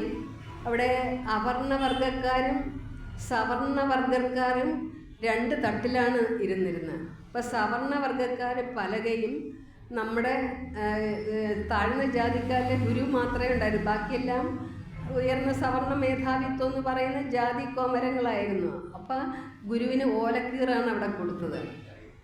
അപ്പോൾ ആ സമയത്ത് ഗുരു അവിടെ ഇരുന്നില്ല. അപ്പം ഗുരുവിൻ്റെ ആജ്ഞപ്രകാരം എണീക്കാൻ പറഞ്ഞു. നമ്മുടെ വാരണപ്പുള്ള തറവാട്ടിൽ നിന്ന് ഗുരു എണീക്കാൻ പറഞ്ഞപ്പോൾ ഗുരു ആദരപൂർവ്വം ഗുരുവിനെ വണങ്ങിക്കൊണ്ട് എണീക്കുകയും അത് കഴിഞ്ഞിട്ട് ഗുരു അങ്ങോട്ട് ചോദിക്കുകയുണ്ടായി, നാം എവിടെ നിന്നാണ് വായു ശ്വസിക്കാനുള്ളത്? അപ്പം അവിടെ ഉത്തരം മുട്ടി. അതേ രീതിയിലാണ് ഗുരുവിൻ്റെ ഓരോ രീതിയിലും. അതേ രീതിയിൽ വേറൊരു സംഭവം, ഗുരുവിൻ്റെ ഓരോ വാക്കുകളും അർത്ഥഗർഭമായ വാക്കുകളായിരിക്കും. കുറച്ച് കൂടുതൽ ഉരിയാടാറുള്ളൂ. അതോടൊപ്പം മനുഷ്യന് ആർക്കും ഒരു ഉപദ്രവമില്ലാത്ത രീതിയിൽ മാതാവെപ്പോലെ കരുണയോടുകൂടിയും പിതാവെപ്പോലെ ക്ഷേമചിന്തയോടുകൂടിയും ഒരു സഹോദരനെ പോലെയാണ് ഗുരു പെരുമാറിയിരുന്നത്. ആരോടും ഒരു തുള്ളി രക്തം പോലും ചിന്താതെയാണ് നമുക്ക് വേണ്ടി 1888 ആ വിപ്ലവം സൃഷ്ടിച്ചു. എങ്ങനത്തെ വിപ്ലവം? ആത്മീയമായിട്ടുള്ള അത്യുന്നതിയിലെത്തിയ ആ വിപ്ലവം 1888 നമ്മെപ്പോലുള്ള സാധാരണക്കാർക്ക് പ്രാർത്ഥിക്കാൻ വേണ്ടി അരിയുപ്പുറം പ്രതിഷ്ഠ നടത്തിയത്. അപ്പം ഞാൻ പറഞ്ഞു വന്നത് ദൈവദശത്തിൻ്റെ ആ പാരസ്പര്യം, ധ്യാനധ്യേയ പാരസ്പര്യത്തിലോട്ട് നാം എത്തണം.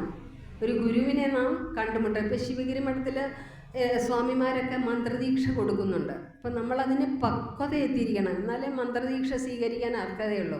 അത് ഗുരുവിനറിയാം. ഗുരു നമ്മെ തേടിപ്പിടിച്ച് വരും. അത് ഒരു ജഗദ്ഗുരുവായിരിക്കണം, സാധാരണ ഗുരുക്കന്മാരായിരിക്കരുത്. അത് ഗുരുഗീതയ്ക്കകത്ത് വ്യക്തതയോടുകൂടി പറയുന്നുണ്ട്, ഗുരുഗീത. അപ്പോൾ ആ ഗുരുഗീതയിൽ ആരെയാണ് ഗുരുവിനെ തിരഞ്ഞെടുക്കാനുള്ളത്? നല്ല ഒരു സദ്ഗുരുവായിരിക്കണം, ലോകം മൊത്തം അറിയുന്ന ഗുരുവായിരിക്കണം.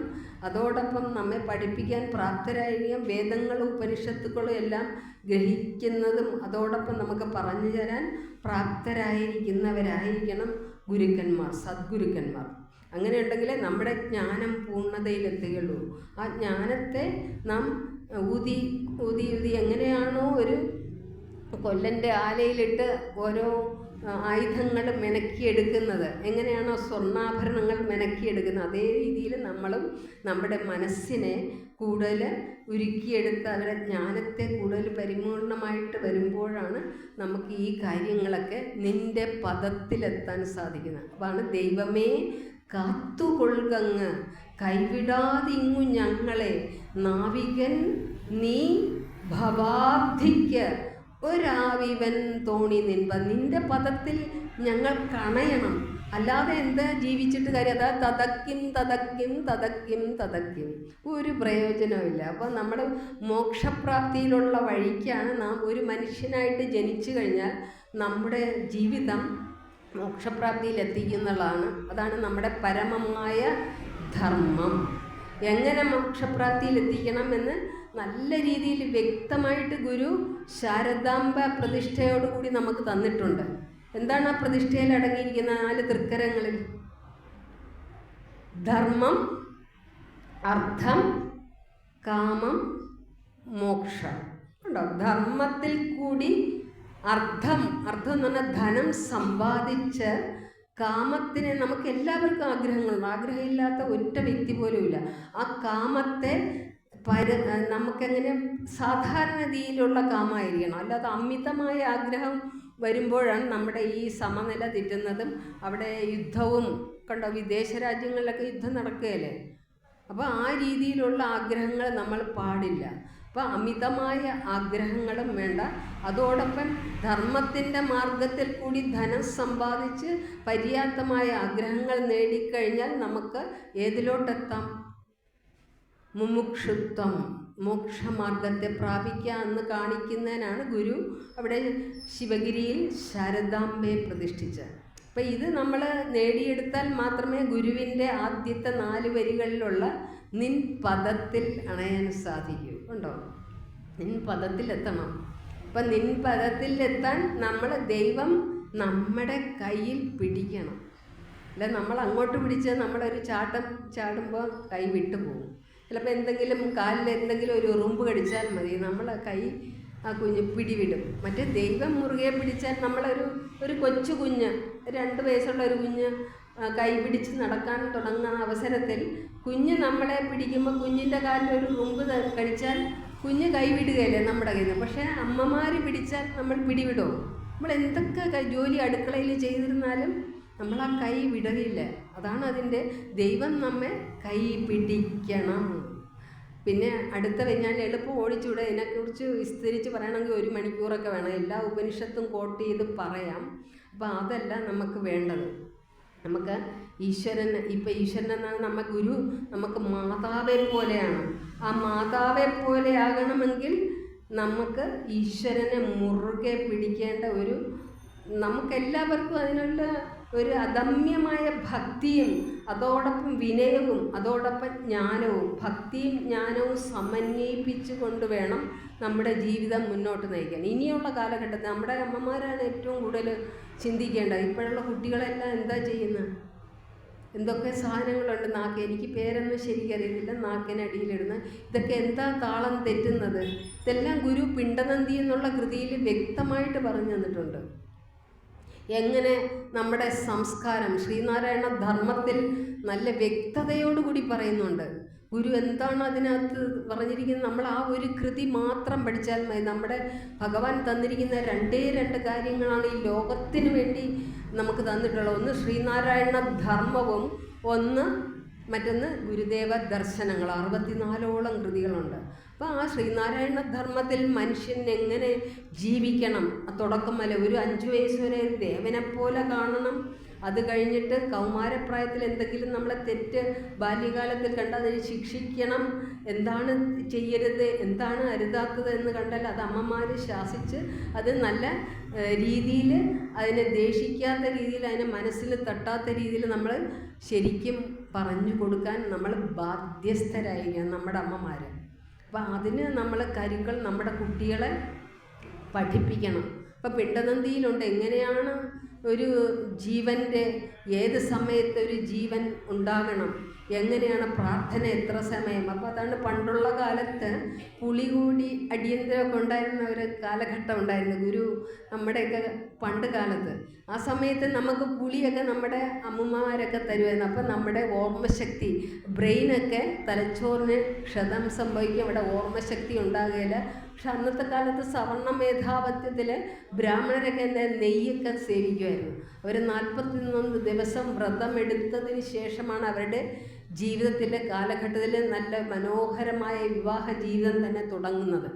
അതിനകത്ത് തൈത്തിരീയോപനിഷത്തിലെ മന്ത്രങ്ങളൊക്കെ ചൊല്ലിയാണ് അവർ ആ ജീവിത കാലഘട്ടം തന്നെ തുടങ്ങുന്നത് തന്നെ. നമുക്കിതൊന്നും ആരും പറഞ്ഞു തരാൻ ഇല്ലായിരുന്നു. ഇപ്പോഴാണ് നമ്മൾ ഇതൊക്കെ പഠിക്കാൻ തുടങ്ങിയത്. അപ്പോൾ ഇനിയുള്ള ജനറേഷനെങ്കിലും നല്ല രീതിയിൽ വരണമെങ്കിൽ നമ്മുടെ മാതാപിതാക്കൾ തന്നെ നമ്മുടെ കുട്ടികളെ നല്ല രീതിയിൽ ശ്രീനാരായണ ധർമ്മമൊക്കെ അത് ഏറ്റവും കൂടുതൽ തിരുത്തി കൊടുത്തു. ഗുരു തന്നെ ശ്രീനാരായണ ധർമ്മം തിരുത്തി, തെറ്റ് തിരുത്തി ആത്മാനന്ദ സ്വാമികൾ അതിനെ എഴുതിയെടുക്കുകയും ദിവസം രാവിലെ ഗുരു നിത്യമായിട്ടുള്ള രാവിലെയുള്ള പ്രഭാത കൃത്യങ്ങളൊക്കെ കഴിയുമ്പോൾ ശിവഗിരി മഠത്തിൽ കൂടി നടക്കുമായിരുന്നു. ആ സമയത്ത് ചില ദിവസം 2 ശ്ലോകങ്ങളായിരിക്കും ഗുരു പറയുന്നത്. അത് അദ്ദേഹത്തിൻ്റെ ആത്മാനന്ദ സ്വാമിയുടെ ആ സ്മൃതിപഥത്തിൽ വെച്ചിട്ട് 10 മണിയാകുമ്പം ഗുരുവിൻ്റെ എല്ലാ കാര്യങ്ങളും കഴിഞ്ഞിട്ട് വൈദിക മഠത്തിൽ വെച്ച് ഗുരു ഇതിനെക്കുറിച്ചുള്ള എല്ലാ കാര്യങ്ങളും ശിഷ്യന്മാർക്ക് പറഞ്ഞു കൊടുക്കും. അവിടെ കുറച്ച് നേരം ഇരുന്ന്, കുറച്ച് നേരമല്ല, ഒരു 2 മണിക്കൂർ നേരം. അത് കഴിഞ്ഞിട്ടാണ് അവിടെ ഭക്ഷണത്തിനുള്ള സമയമാകുന്നത്. അത്രയ്ക്ക് ഗുരു എല്ലാവരെയും പഠിപ്പിച്ചിരുന്നു. നല്ല കാര്യങ്ങളാണ് ഗുരു അന്ന് ആത്മാനന്ദ സ്വാമികൾ എഴുതി എടുക്കുകയും 295ഓളം വരുന്ന മന്ത്രങ്ങൾ അതിനെ തെറ്റ് തിരുത്തിയിട്ടാണ് നമ്മുടെ മാനവരാശിക്ക് വേണ്ടി തന്നിട്ടുള്ളത് ശ്രീനാരായണ ധർമ്മം. അത് പണ്ട് കാലത്ത് മഹർഷിമാരെ ഷോഡശ രീതിയിൽ മഹർഷിമാർ രചിച്ചിട്ടുണ്ട്. അതാണ് രാമായണത്തിൽ കലലം ബുദ്ഭുതം. ഒരു കുഞ്ഞെങ്ങനെയാണ് ആദ്യത്തെ ദിവസം ഉണ്ടാകുന്ന ബുദ്ഭുതമായിട്ടും കലലമായിട്ടും ഒക്കെ ഉണ്ടാകുന്നത്. അത് കഴിഞ്ഞിട്ട് ഒരു മാംസപിണ്ഡം 10 മാസം വരെ 9 മാസം 9 നാഴിക 9 വിനാഴിക അങ്ങനെയാണ് ഒരു കുഞ്ഞിന് ജന്മം നൽകുന്നത്. ഇതൊക്കെ രാമായണത്തിൽ സമ്പാദിവാക്യത്തിനകത്താണ് കൊടുത്തിരിക്കുന്നത്. നല്ല വ്യക്തമായിട്ട് വാൽമീകി നല്ല പോലെ പറയുന്നുണ്ട്. അപ്പോൾ അത് ഇത്രയും വർഷത്തെ ഇതുകൊണ്ടാണ് ഗുരു നമുക്ക് വേണ്ടി പിണ്ടനന്ദി എന്നുള്ള ആ കൃതി നമുക്ക് തന്നിട്ടുള്ളത്. കണ്ടോ, മണ്ണും ജലം കനലും അമ്പരമോടു കാറ്റും എണ്ണിപ്പിടിച്ചറയിലിട്ട് എരിയും കുളത്തി ദണ്ഡപ്പെടുത്തുമൊരു ദേവത ഇങ്കൽ നിന്നൻ പിണ്ടത്തിനെന്ന് അമൃത് നൽകി വളർത്ത ശംഭം. അവിടെ ആരാണ്? ഡോക്ടർമാരും നമ്മുടെ മാതാപിതാക്കളും അല്ല. അത് ഇന്ന ഈക്വൽ പ്രൊപ്പോർഷനിൽ എന്തൊക്കെ വേണം? മണ്ണും ജലം കന്നലും അമ്പരമോട് കാറ്റും. അതെന്താണ് അതിൻ്റെ ഇത്? ഒറ്റ വാക്കിൽ പഞ്ചഭൂതാത്മകമായിട്ടുള്ള ശരീരവും പഞ്ചഭൂതാത്മകമായിട്ടുള്ള പ്രപഞ്ചവും കണ്ടോ തമ്മിൽ എന്ത് പാരസ്പര്യമോ കണ്ടോ. നമ്മളത് ആരെങ്കിലും ഓർക്കുന്നുണ്ടോ? ഏതെങ്കിലും രീതിയിൽ ഒന്ന് കൂടിയാ കുറഞ്ഞോ പോകുമ്പോഴാണ് അവിടെ പൊട്ടനും അന്ധനും ബധിരനും ഇല്ല. അപ്പം നമ്മുടെ കർമ്മവാസനകൾ നമ്മളെ നിരന്തരം മാറ്റണം. അതാണ് ഇനി അടുത്ത ശ്ലോകത്തിൽ വരുന്ന ഒന്നൊന്നായി എണ്ണി എണ്ണി തൊട്ടെണ്ണും പൊരുൾ ഒടുങ്ങിയാൽ നിന്നിടും ദൃക്ക് പോലുള്ള നിന്നിൽ അസ്പന്ദമാകണം. നമ്മളിത് പറയുമ്പോൾ നമ്മുടെ ഉള്ളിനകത്ത് രോമാഞ്ചമണിയണം, രോമാഞ്ചം കൊള്ളണം. ആ രീതിയിൽ എന്താ നമുക്ക് എന്തെന്നില്ലാത്ത ഒരു അനുഭൂതി ഉണ്ടാകണം നമ്മുടെ ഉള്ളിൽ നിന്ന് തന്നെ, ആത്മാവിൽ നിന്ന് തന്നെ. ആത്മാവ് എവിടെയാണ് സ്ഥിതി ചെയ്യുന്നത്? നമ്മുടെ ഹൃദയത്തിലാണ്. എല്ലാവരും പണ്ടുള്ളവർ പറയത്തില്ലേ, നിനക്ക് ഹൃദയം എന്ന് പറഞ്ഞില്ല. പറയാറുണ്ട്, നമ്മുടെ പഴമക്കാരൊക്കെ പറയാറുണ്ടല്ലേ, നിനക്ക് ഹൃദയമില്ല, അതുകൊണ്ടാണ് നീ ഇതൊക്കെ കാണിക്കുന്നത്. ഇപ്പോഴുള്ള കണ്ടില്ല എല്ലാ മനുഷ്യരൊക്കെ നിഷ്കരുണം. നമുക്ക് പത്രം വായിക്കാൻ നിവൃത്തിയില്ല. ആ രീതിയിലാണ് നമ്മുടെ മനുഷ്യർ കാണിക്കുന്ന പ്രകൃതിയെ എങ്ങനെ ഉപദ്രവിക്കുന്നത്. അതുകൊണ്ട് പ്രകൃതി നമ്മളെ താളം തെറ്റിക്കുകയായിരുന്നു. താളം തെറ്റിക്കുന്നില്ലേ? ഓരോ കാഴ്ചകളും നമുക്ക് കാണാൻ സാധിക്കും. അപ്പോൾ ഒന്നൊന്നായി എണ്ണി എണ്ണി തൊട്ടെണ്ണും പൊരുൾ ഒടുങ്ങിയാൽ നിന്നിടം ദൃക്ക് പോലുള്ള നിന്നിൽ അസ്പന്ദമാകണം. നിന്നിൽ അസ്പന്ദം, അതൊരു പ്രത്യേക ഒരു ഗുരുവിൻ്റെ വാക്കുകളൊന്നും ഞാനിത് പറയാൻ ഒന്നുമല്ല. പിന്നെ ഗുരു എനിക്ക് എന്തോ ഒരു കൃപ പറഞ്ഞില്ലേ നേരത്തെ, മാലുണ്ട തുരപ്പാൻ കഴിവില്ല ശിശുവിൻ്റെ. ഒരു അമ്മയുടെ അടുത്ത് എങ്ങനെയാണ് ഒരു കൊച്ചു കുഞ്ഞെന്ന് വിശക്കുമ്പോൾ ചെന്ന്, അമ്മയ്ക്കറിയാമല്ല കുഞ്ഞ് വിശന്നിട്ടാണ് കഴിയുന്നത്, അല്ലെങ്കിൽ ചെവി വേദന എടുത്തിട്ട്, അല്ലെങ്കിൽ വയറ്റുവേദന, അമ്മയ്ക്കെല്ലാം അറിയാം. അമ്മ അടുക്കളയിൽ നിന്ന് പണി തീരുന്നാലും അമ്മയുടെ ശ്രദ്ധ എങ്ങോട്ടാണ്? കുഞ്ഞിൻ്റെ മേലോട്ടാണ്. അവിടെ വലിയ പാചകമായിരിക്കും, പക്ഷേ എന്നാലും ചെവിയും മനസ്സും എല്ലാം കുഞ്ഞിൻ്റെ മേലാണ്. അതേ കണക്ക് നമ്മളെങ്ങനെയായിരിക്കണം? നമ്മൾ ഒന്നൊന്നായി എണ്ണി എണ്ണി തൊട്ടെണ്ണും പൊരുൾ ഒടുങ്ങിയാൽ ഇപ്പം നമ്മൾ ഓരോ വസ്തുക്കളെയും ഇപ്പം നിങ്ങളിവിടെ ഇരിക്കുന്നു, കുറച്ച് നേരം ഇവിടെ ശ്രദ്ധിച്ച് കേൾക്കും. എന്നാലും ചിലരുടെ മനസ്സൊക്കെ വീട്ടിൽ പോകും, അവിടെ എന്താണ് ഭക്ഷണം എടുക്കാറായി എന്നൊക്കെ അവസാന നിമിഷം വരും. അപ്പം നമ്മൾ അതിന് വേണ്ട കരുക്കളാണ് ഗുരു ആത്മോപദേശ ശതകത്തിൽ എഴുതി വെച്ചിട്ടുണ്ട് ഒരു മന്ത്രം.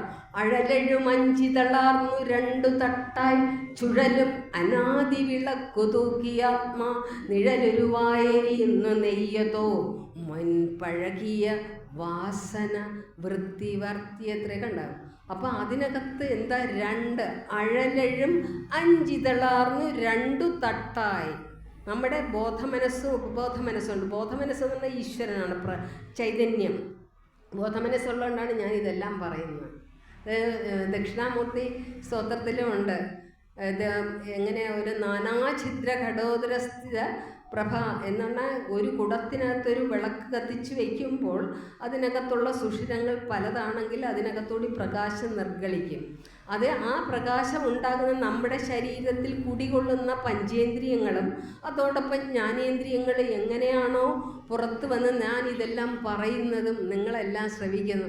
ആരാണ് തരുന്നത്? ആ ചൈതന്യപ്രഭു. ചൈതന്യപ്രഭുവാണ് തരുന്നത്. ആ മഹാഗുരു.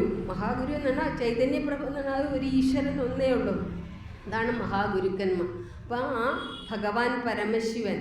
അപ്പം ആ പരമശിവൻ എന്ന് പറഞ്ഞാൽ തലയൊട്ടി അങ്ങനെയുള്ള ശിവനല്ല. ഈ ലോകത്തെ മൊത്തം ചൈതന്യവത്താക്കുന്ന ആ ചൈതന്യപ്രഭു. അതാണ് ഗായത്രി മന്ത്രത്തിലും ഉള്ളത്. ഓം ഭുവഭുവസ്വഹ തത് സവിതുർവരേണ്യം ഭർഗോ ദേവസ്യ ധീമഹി ധിയോ. എങ്ങനെയാണ് നിങ്ങൾ പ്രാർത്ഥിക്കുന്നത്? എൻ്റെ ബുദ്ധി ഇല്ലാതാകട്ടെ എന്ന് പ്രാർത്ഥിക്കരുത് കേട്ടോ. അതിനൊരു അർത്ഥമൊക്കെ ഉണ്ട്. അതിൻ്റെ ഗായത്രി ഛന്ദഹ, അതിൻ്റെ സവിതാ ദേവത എന്നൊക്കെ ഉള്ള പറഞ്ഞിട്ട് വിശ്വാമിത്ര ഇഷി ഛന്ദഹ. ഓരോ മന്ത്രം ജപിക്കുമ്പോഴും നമ്മൾ അതാ നേരത്തെ പറഞ്ഞ ഗുരുവിൻ്റെ ആ മന്ത്രദീക്ഷ ലഭിച്ചാൽ മാത്രമേ ഇതൊക്കെ നമുക്ക് എളുപ്പം പിടികിട്ടൂ. അപ്പം ഗായത്രി ഛന്ദഹ, വിശ്വാമിത്ര ഇഷി ഛന്ദഹ, ഗായത്രി ഛന്ദഹ, സവിതാ ദേവത. ഇങ്ങനെ 3 കാര്യങ്ങൾ ചെയ്തിട്ട് വേണം നമ്മൾ മന്ത്രം ജപിക്കാൻ. നല്ല അതിന് ഫലവത്താകും. അപ്പം ഓം ഭുവ ഭുവസ്വഹ തത് സവിതുർവരേണ്യം ഭർഗോ ദേവസ്യ ധീമഹി ധിയോ യോ ന പറയരുത്, ന യോ ന പ്രചോദ. എൻ്റെ ബുദ്ധിയെ പ്രകാശിപ്പിക്കട്ടെ. ഞാൻ പറഞ്ഞാൽ എൻ്റെ ബുദ്ധി ഇല്ലാതാകട്ടെ എന്നാണ് അതിൻ്റെ അർത്ഥം. അപ്പം നമ്മളെ മന്ത്രം ശരിക്ക് പ്രൊനൗൺസ് ചെയ്തില്ലെങ്കിൽ നമ്മളെ തിരിച്ചടിക്കും. അതിന് പുരാണങ്ങളിൽ കഥയുണ്ട്. ആ കഥകളിലോട്ട് പോയാൽ വേറെ ആയിപ്പോവും. അതുകൊണ്ട് ആ കഥ ഇപ്പം നിർത്തി വയ്ക്കുക, അത് പറയുന്നില്ല. നമ്മളെ മന്ത്രങ്ങൾ ഇപ്പം നമ്മൾ എങ്ങനെയാണ് ഒന്നൊന്നായി എണ്ണി എണ്ണി തൊട്ടെണ്ണം പൊരുളൊടുങ്ങിയാൽ നിന്നിടം ദൃക്ക് പോലുള്ളം നിന്നിൽ അസ്പന്ദമാകണം. അപ്പം നമ്മുടെ വാസനാക്ഷയങ്ങളെ സാവധാനം മാറ്റിയെടുക്കണം. ഒരു പുകവലിയുള്ള ഒരു ദിവസം ഒരു 10-50 പുകവലിക്കുന്നവരെ നമുക്ക് ഒറ്റയടിക്ക് നിർത്താൻ പറ്റുമോ? മദ്യപാനത്തിന് ഒറ്റയടിക്ക് നിർത്താൻ പറ്റില്ല. അപ്പോൾ സാവധാനം നമ്മൾ അത് കൊണ്ടുവരണം. ഒരു ദിവസം 1 കുറച്ചു, രണ്ടാമത്തെ ദിവസം 2 കുറച്ചു, അങ്ങനെ മദ്യപാനം അങ്ങനെ സാവധാനത്തിൽ നിർത്താം. അതെങ്ങനെ നിർത്താം? നമ്മൾ ഈശ്വരനോട് കൂടുതൽ അടുക്കണം. ആ പ്രാർത്ഥന മതി, നമ്മൾ ആ ശരണാഗതി മതി. ശരണാഗതിയിലോട്ട് വരണം. നമ്മളെല്ലാം ഈശ്വരനാണ് തരുന്നത്, ഈശ്വരനാണ് തരുന്നതെന്നുള്ള ആ വിചാരം നമ്മുടെ മനസ്സിൽ എപ്പോഴാണോ ഉണ്ടാകുന്നത് അവിടെ നമുക്ക് ശരണാഗതി. ആ ഈശ്വരൻ നമ്മെ കൈപിടിക്കാൻ ഈശ്വരൻ തന്നെ വരും. അതിനങ്ങോട്ടൊന്നും ചെല്ലേണ്ട ആവശ്യമില്ല. നമുക്കറിയാതെ തന്നെ എല്ലാം തന്നാണ് പരമഗുരുവായ ആ മഹാഗുരു. ആരാ? കൽപ്പവൃക്ഷവുമാണ്, അതേപടി കാമധേനുവാണ്. കണ്ടോ? കാമധേനുവാണ്, കൽപ്പവൃക്ഷമാണ്. എന്ത് ചോദിച്ചാലും നമുക്ക് തരും. പക്ഷെ നമ്മൾ അതേ രീതിയിൽ ജീവിക്കാൻ പ്രാപ്തരായിരിക്കണം. അതാണ് നമ്മുടെ മനസ്സ്. കാരണം നേരത്തെ പറഞ്ഞ ശരണാഗതി, സാധനാ ചതുഷ്ടയത്തിൽ ശമം ദമം 2 കാര്യങ്ങൾ പറഞ്ഞു കഴിഞ്ഞു. മനസ്സിൻ്റെ നിയന്ത്രണവും ഇന്ദ്രിയങ്ങളുടെ നിയന്ത്രണം. നമുക്ക് കണ്ണുകൊണ്ട് കാണാൻ വയ്യാത്ത ഇപ്പം മൊബൈലൊക്കെ ഉണ്ട്, അതിനകത്ത് പല കാര്യങ്ങളും ഉണ്ട്. അപ്പം അത് കണ്ണുകൊണ്ട് കാണാൻ വയ്യാത്ത കാണും കൊച്ചു കുട്ടികൾ, അപ്പം അവിടെ വഴിതെറ്റിപ്പോവും. ചെവി കൊണ്ട് കേൾക്കാൻ വയ്യാത്ത കേൾക്കും. മൂക്കൊണ്ട് മണത്തറിയാൻ ഇപ്പം നമ്മൾ ഇവിടെ ഇരിക്കുന്നു, എന്തെങ്കിലും നല്ല മാംസത്തിൻ്റെ ഇതൊക്കെ വരുമ്പോൾ നമുക്കവിടെ മനസ്സ് അതിലോട്ടങ്ങ് ചായും. അതപ്പം ഇന്ദ്രിയത്തിനെ നിഗ്രഹിക്കാൻ നാം പ്രാപ്തരായിരിക്കണം. അതേ രീതിയിൽ അത് ഭാഗവത്തിനകത്ത് 24 ഗുരുക്കന്മാരുടെ കാര്യങ്ങൾ ഭഗവാൻ പറയുന്നുണ്ട് 24 ഗുരുക്കന്മാരെ പഠിച്ചു കഴിഞ്ഞാൽ നമുക്കെല്ലാമായി. അപ്പം നമ്മളൊരു കൊച്ചു കുട്ടിയാണെങ്കിൽ അത് ഗുരുവായിട്ട് നമ്മെ കാണണം. നമ്മളെന്ത് കൊച്ചുകുട്ടിയിൽ നിന്നായിരിക്കും ചിലപ്പം നമുക്ക് നല്ല പഠിക്കാനുള്ള. അതിനൊരു ഏറ്റവും ഒരു ഉദാഹരണം ഭാഗവത്തിൽ 24 ഗുരുക്കന്മാരുടെ ചിലന്തി എന്താ ചെയ്യുന്നത്? വല കിട്ടുകയല്ലേ? എവിടെ നിന്നാണ് വല കിട്ടുന്നത്? അതിൻ്റെ ഉള്ളിനകത്തല്ലേ. അപ്പം നമ്മൾ എവിടെ നിന്നാണ് ഉണ്ടായത്? പരമാത്മാവിൽ നിന്നും ഉണ്ടായി. ഗദ്യപ്രാർത്ഥനയില്ലേ? കാണപ്പെടുന്നതൊക്കെയും സ്ഥൂലം, സൂക്ഷ്മം, കാരണം എന്നീ 3 രൂപങ്ങളോട് കൂടിയതും പരമാത്മാവിൽ നിന്നും ഉണ്ടായി അതിൽ തന്നെ ലയിക്കുന്നതുമാകുന്നു. കണ്ടോ, എന്ത് നല്ല പ്രാർത്ഥനയാണ്! ഗുരുവല്ലാതെ ലോകത്ത് ആരെങ്കിലും ഇങ്ങനെ ഒരു പ്രാർത്ഥന തന്നിട്ടുണ്ടോ? വേദാന്തമാണ് കേട്ടോ. അതൊക്കെ നമുക്ക് ഒന്നും പറയാൻ പോലും നമുക്ക് ആരുമല്ല, പ്രാപ്തരല്ല. അപ്പം പരമാത്മാവിൽ നിന്നാണ് ചിലന്തി അതിൻ്റെ വയറ്റിൽ നിന്ന് തന്നെ ഉണ്ടായി, പിന്നെ തിരിച്ച് വല കെട്ടി അതിൽ തന്നെ തിരിച്ചു മടങ്ങും. അതാണ് അത്. നമ്മളും അതേ കണക്കായിരിക്കണം ചിലന്തി. അത് ഭാഗവത്തിനകത്ത് 24 ഗുരുക്കന്മാരുടെ കാര്യങ്ങളിൽ ഒരു ഗുരുവാണ് ചിലന്തി. ഉണ്ട്. അപ്പോൾ അതേ രീതിയിലായിരിക്കണം. അപ്പോൾ അതെല്ലാം വിസ്തരിച്ച് കഴിയുമ്പോൾ നമുക്കിതിൻ്റെ 10 വ്യാഖ്യാനിക്കുള്ളതാണ്. ഞാൻ ഓടിച്ചു പോയണം. അപ്പോൾ ഒന്നൊന്നായി എണ്ണി തൊട്ടെണ്ണം പൊരുളൊടുങ്ങിയാൽ നിന്നിടം ദൃക്ക് പോലുള്ള നിന്നിൽ അസ്പന്ദമാകണം. അസ്പന്ദമാകാനുള്ള ചെറിയ വഴികളാണ് ഞാൻ പറഞ്ഞത്. ഇനി ഏറെ പറയാനുണ്ട്, അതിനൊന്നും സമയമില്ല. ചുരുങ്ങിയ സമയത്തിനുള്ളിൽ ഇത്രയും പറഞ്ഞു കഴിഞ്ഞു. അപ്പം നമ്മുടെ മനസ്സ് നിയന്ത്രിക്കണം, ഇന്ദ്രിയങ്ങളെ നിയന്ത്രിക്കണം. അതാണ് ഏറ്റവും വേണ്ടത്. അപ്പോൾ അത് രണ്ടും നിയന്ത്രിച്ച് കഴിയുമ്പോൾ നമുക്കെല്ലാമായി. ഇന്ദ്രിയ നിയന്ത്രണം എല്ലാം. അതാണ് ഇപ്പം വരുന്ന കൊച്ചുകുട്ടികൾ കാണിക്കുന്ന. ഒരു ദിവസം ഇത് നാക്കിനടിയിലിടും, പിറ്റേ ദിവസം ഇരട്ടിയാവും, പിന്നെ അത് 10 ഇരട്ടിയാവും, പിന്നെ നമ്മുടെ താളം തെറ്റും, മനോനിയന്ത്രണം തെറ്റും. ഇതെല്ലാം ഗുരു വ്യക്തമായിട്ട് ശ്രീനാരായണ ധർമ്മത്തിൽ മദ്യം എങ്ങനെയാണ്?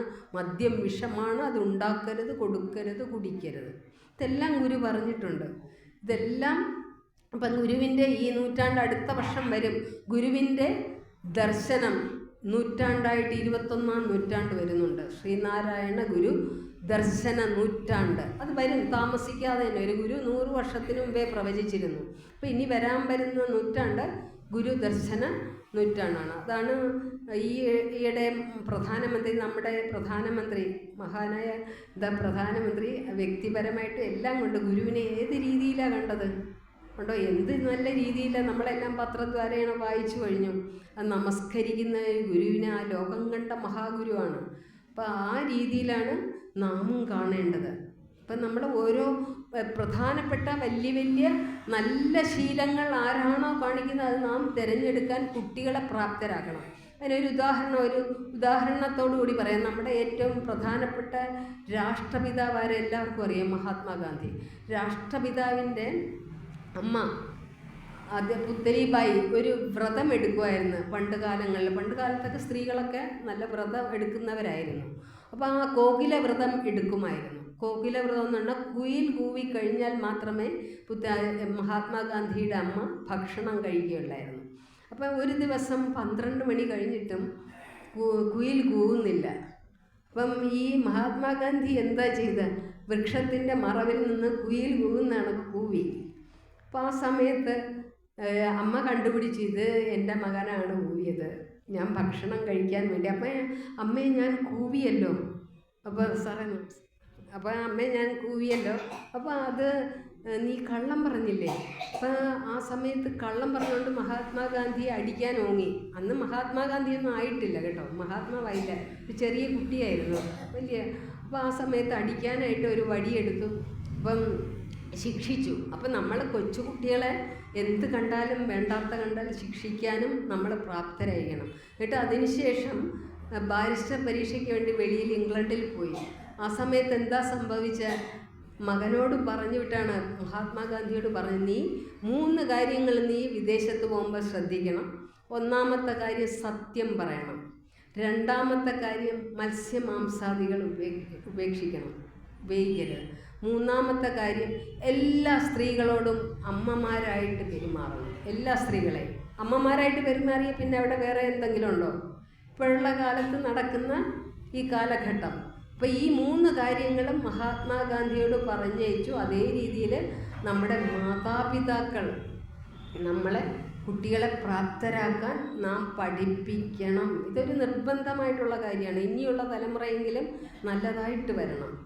ഇപ്പോൾ രണ്ടാമത്തെ ശ്ലോകം ഞാൻ കൊണ്ട് നിർത്തുകയാണ്. ഇനി മൂന്നാമത്തെ, അന്നവസ്ത്രാദി മുട്ടാതെ തന്നു രക്ഷിച്ചു ഞങ്ങളെ, ധന്യരാക്കുന്ന നീ ഒന്നു തന്നെ ഞങ്ങൾക്ക് തമ്പുരാൻ. കണ്ടോ, ഞങ്ങൾക്ക് തമ്പുരാൻ, ധന്യരാക്കുന്ന നീ ഒന്ന് തന്നെ ഞങ്ങൾക്ക് തമ്പുരാൻ.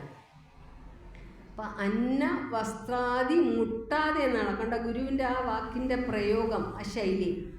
അന്ന വസ്ത്രാദി മുട്ടാതെ തന്നു രക്ഷിച്ചു ഞങ്ങളെ.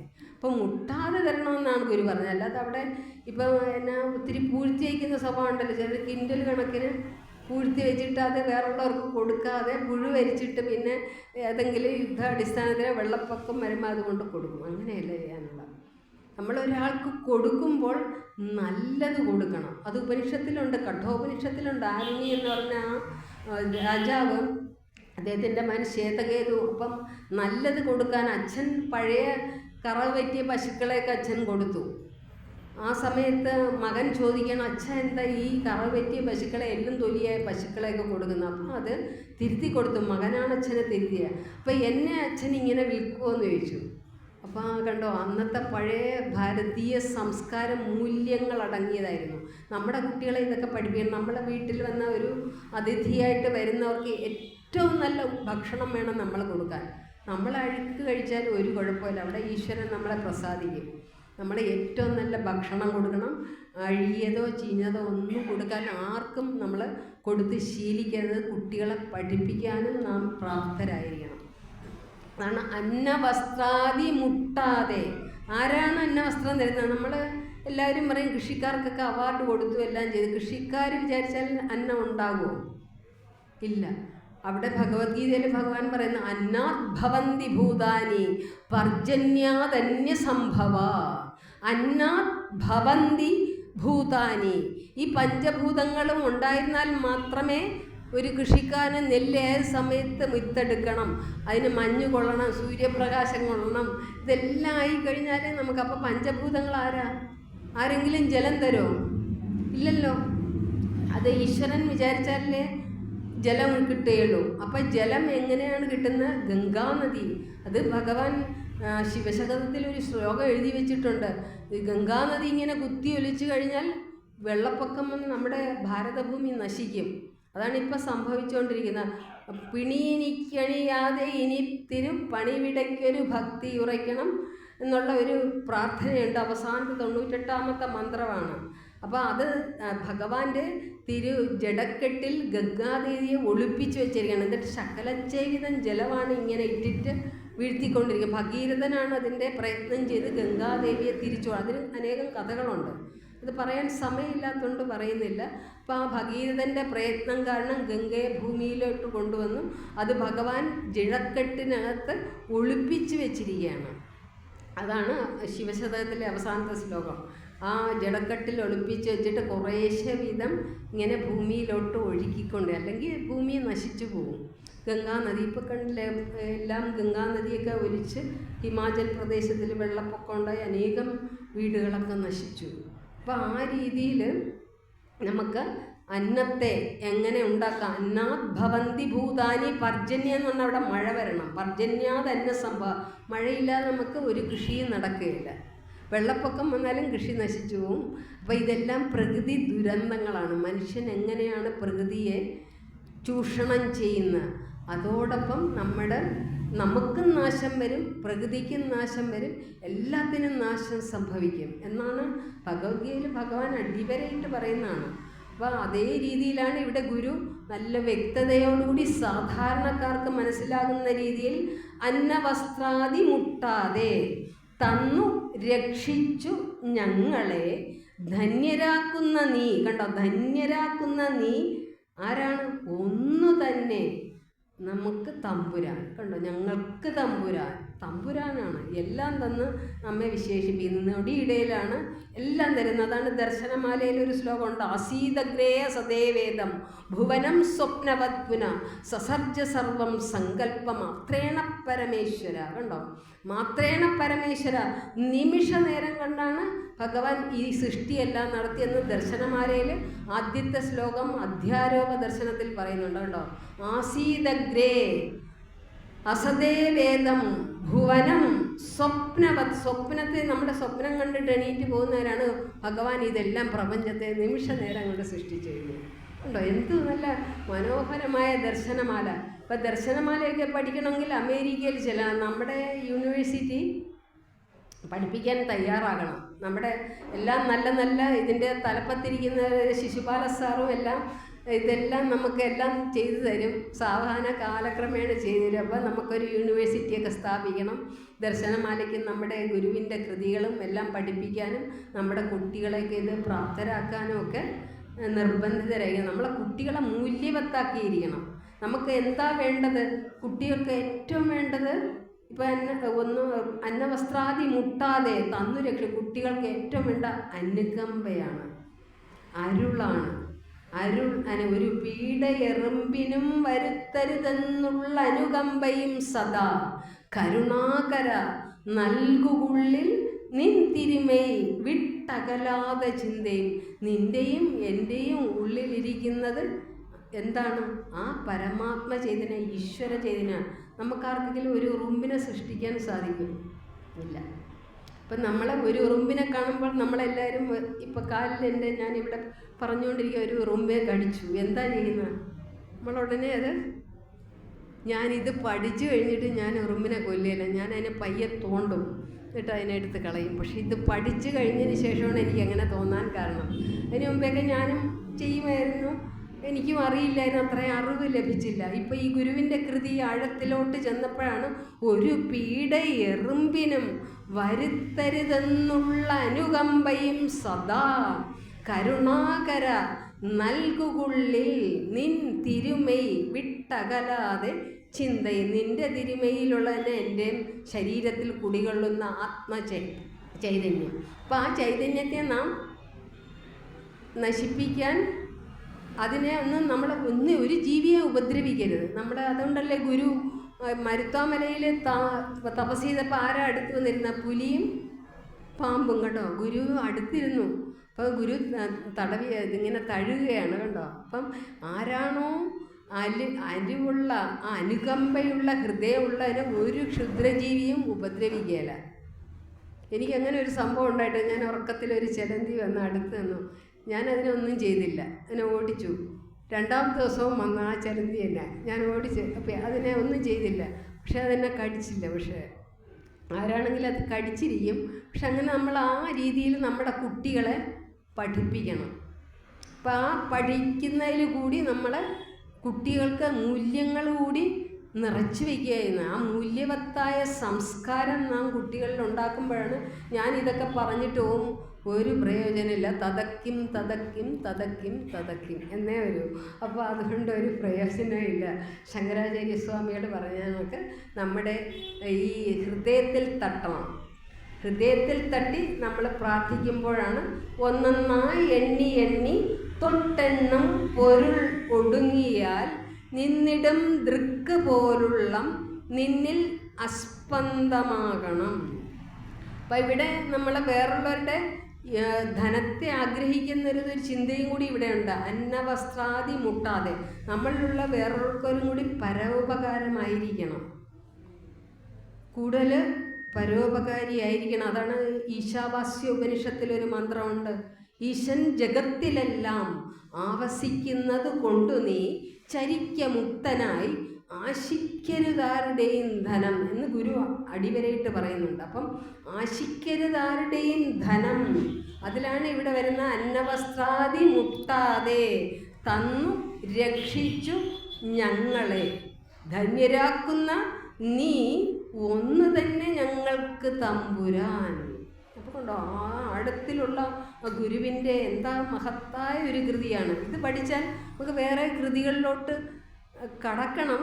ആത്മോപദേശ ശതകമൊക്കെ ഗുരു ആത്മാവിനെ തന്നെ അറിഞ്ഞ് എന്നാ ആത്മാനുസന്ധാനം ചെയ്ത് രചിച്ച 100 മന്ത്രങ്ങളാണ്. ലോകത്ത് ഒരു ഗുരുക്കന്മാരും കൈവച്ചിട്ടില്ലാണ് ആത്മോപദേശ ശതകം. അപ്പോൾ ആ രീതിയിൽ നമ്മൾ ഈ കുട്ടികളെ പഠിപ്പിക്കുകയും ഒന്നൊന്നായി എണ്ണി എണ്ണി തൊട്ടെണ്ണം പൊരുളൊടുങ്ങിയാൽ അതോടൊപ്പം ആ മൂല്യവത്തായ സംസ്കാരം അന്നവസ്ത്രാദി മുട്ടാതെ തന്നു രക്ഷിച്ചു ഞങ്ങളെ ധന്യരാക്കുന്ന നീ ഒന്ന് തന്നെ ഞങ്ങൾക്ക് തമ്പുരാനെന്നുള്ള ആ ഓർമ്മ നമ്മുടെ മനസ്സിൽ ഉണ്ടായിരിക്കണം. കുട്ടികളുടെ മനസ്സിൽ നാം ആ വിത്ത് വിതയ്ക്കുകയും ചെയ്യണം. അതാ വേണ്ടത്. അല്ലാതെ നമ്മൾ പ്രായമുള്ളവരൊക്കെ ഇത് പഠിച്ചു ഒരു പ്രയോജനമില്ല.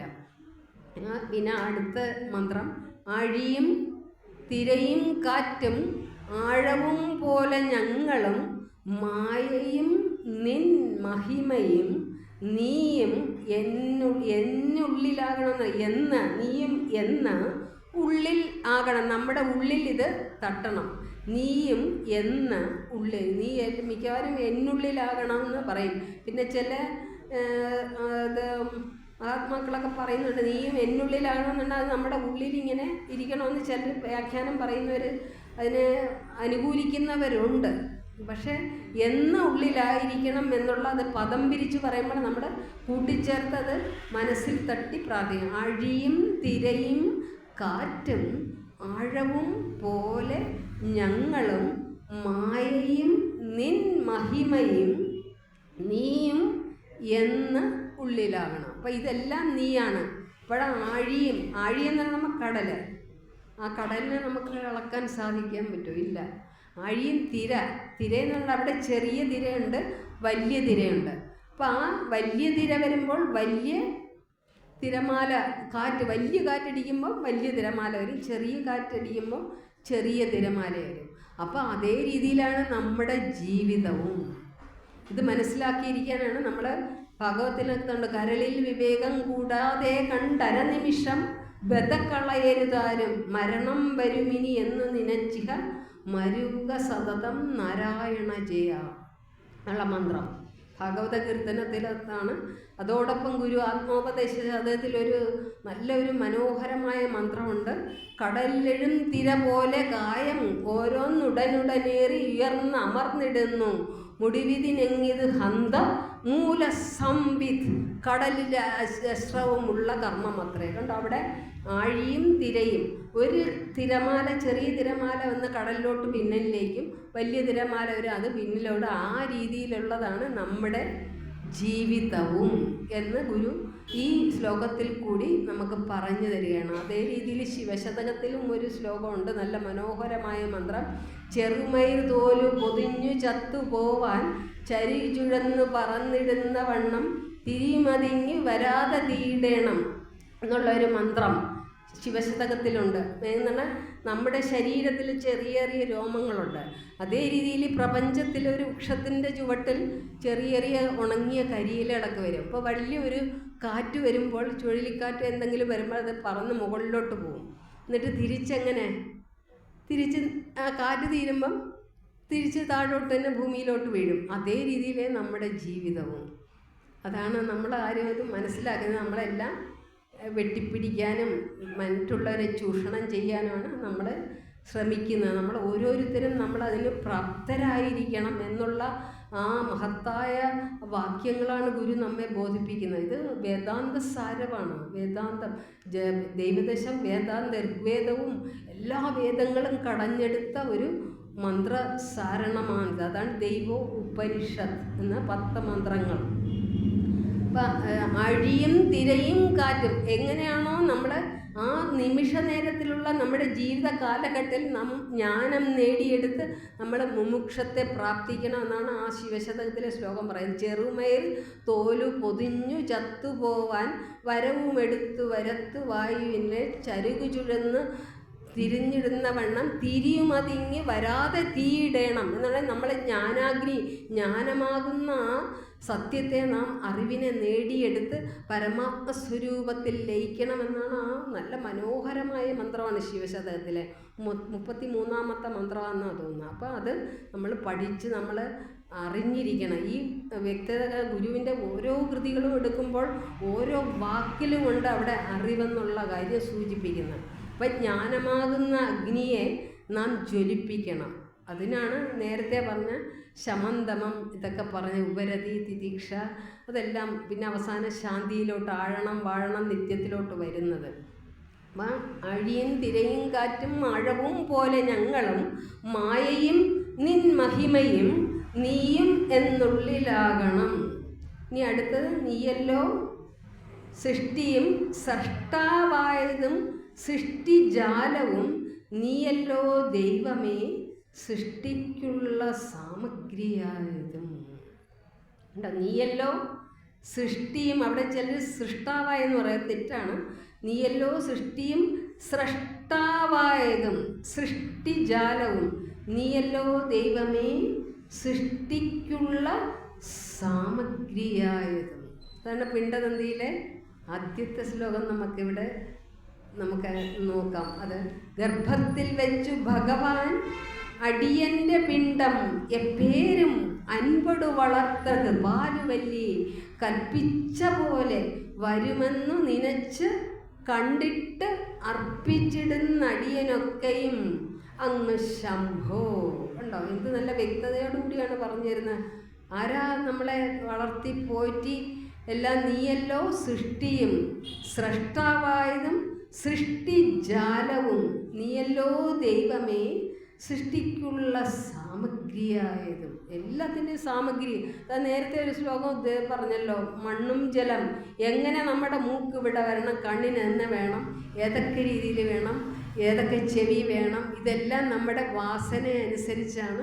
നമുക്ക് പൊട്ടനും ബധിരനും ഒക്കെ ആയിപ്പോകുന്നത് നമ്മുടെ ഒരു കുഞ്ഞുണ്ടാകുമ്പോൾ ജനിക്കുന്ന സമയത്ത് നമ്മൾ എന്തൊക്കെയാണ് മനസ്സിൽ വിചാരിക്കുന്നത് അതേ രീതിയിലായിരിക്കും ഒരു കുഞ്ഞിൻ്റെ ജന്മം എടുക്കുന്നത്. നല്ല പ്രാർത്ഥനയോടുകൂടി മന്ത്രജപത്തോടുകൂടി നാദം കടന്നു നടുവേ വിലസുന്ന നിന്മയി എന്നുള്ള ശ്ലോകം ഇന്ദ്രിയ വൈരാഗ്യത്തിലാണ്. അപ്പം നാദം തിരണ്ടിരുപതായി നടുവിൽ കിടന്നേന്ന് പിണ്ടനന്ദിയിലും ഗുരു നമുക്ക് വ്യക്തതയോട് നാദം, അവിടെ ഓങ്കാരനാദമാണ്. അവിടെ ഒരു കുഞ്ഞ് ജനിക്കുമ്പോൾ അത് ഉണ്ടാകുന്ന പുരുഷബീജവും സ്ത്രീ ബീജവും, അപ്പോൾ സ്ത്രീയുടെ അണ്ടവും ചേരുമ്പോൾ അവിടെ നാദം തിരളാണ്. ഏറ്റവും പ്രധാനപ്പെട്ട ഓങ്കാരനാദമാണ്. ആ ഓങ്കാരനാദമാണ് പ്രണവനാദം. അതാണ് ഈശ്വരൻ്റെ നാദം. അത് കുഞ്ഞിന് ആദ്യമായിട്ട് ലഭിക്കുകയെന്ന്. ആ ഓങ്കാരനാദത്തിൽ കൊണ്ടുവേണം നമുക്ക് ഇത് അർപ്പിക്കാനുള്ളത്. അതാണ് നീയല്ലോ സൃഷ്ടി. അത് അവസാനത്തിൽ വരുന്നുണ്ട്. ആത്മോപദേശത്തിൽ അവസാനത്തെ ശ്ലോകം വരുന്നുണ്ട്.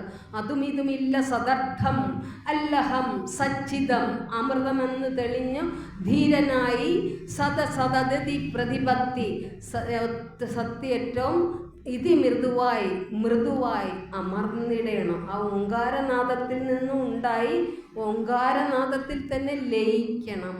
അതാണ് പരമാത്മാവിൽ നിന്നും ഉണ്ടായി അതിൽ തന്നെ ലയിക്കുന്നതുമാകുന്നെന്ന് ഗുരു വ്യക്തതയോടുകൂടിയാണ് പറയുന്നത്. ആ ഗദ്യപ്രാർത്ഥന അതായത് ഇവിടെ കുളത്തൂരുള്ള ഒരു മഹാത്മാവല്ലേ ചോദിച്ചപ്പോൾ നമുക്കും വേദാന്തം പഠിക്കണം. അങ്ങനെയാണ് ഗദ്യപ്രാർത്ഥന കുളത്തൂർ കോലത്തേര ക്ഷേത്രത്തോടനുബന്ധിച്ച് നടന്ന വേളയിൽ ആ സമയത്ത് രചിച്ചാണ് ഗദ്യപ്രാർത്ഥന. അത്രയ്ക്ക് മഹത്തായതാണ്, വേദാന്തമാണ് അതിലുള്ള സാരാംശം മൊത്തം.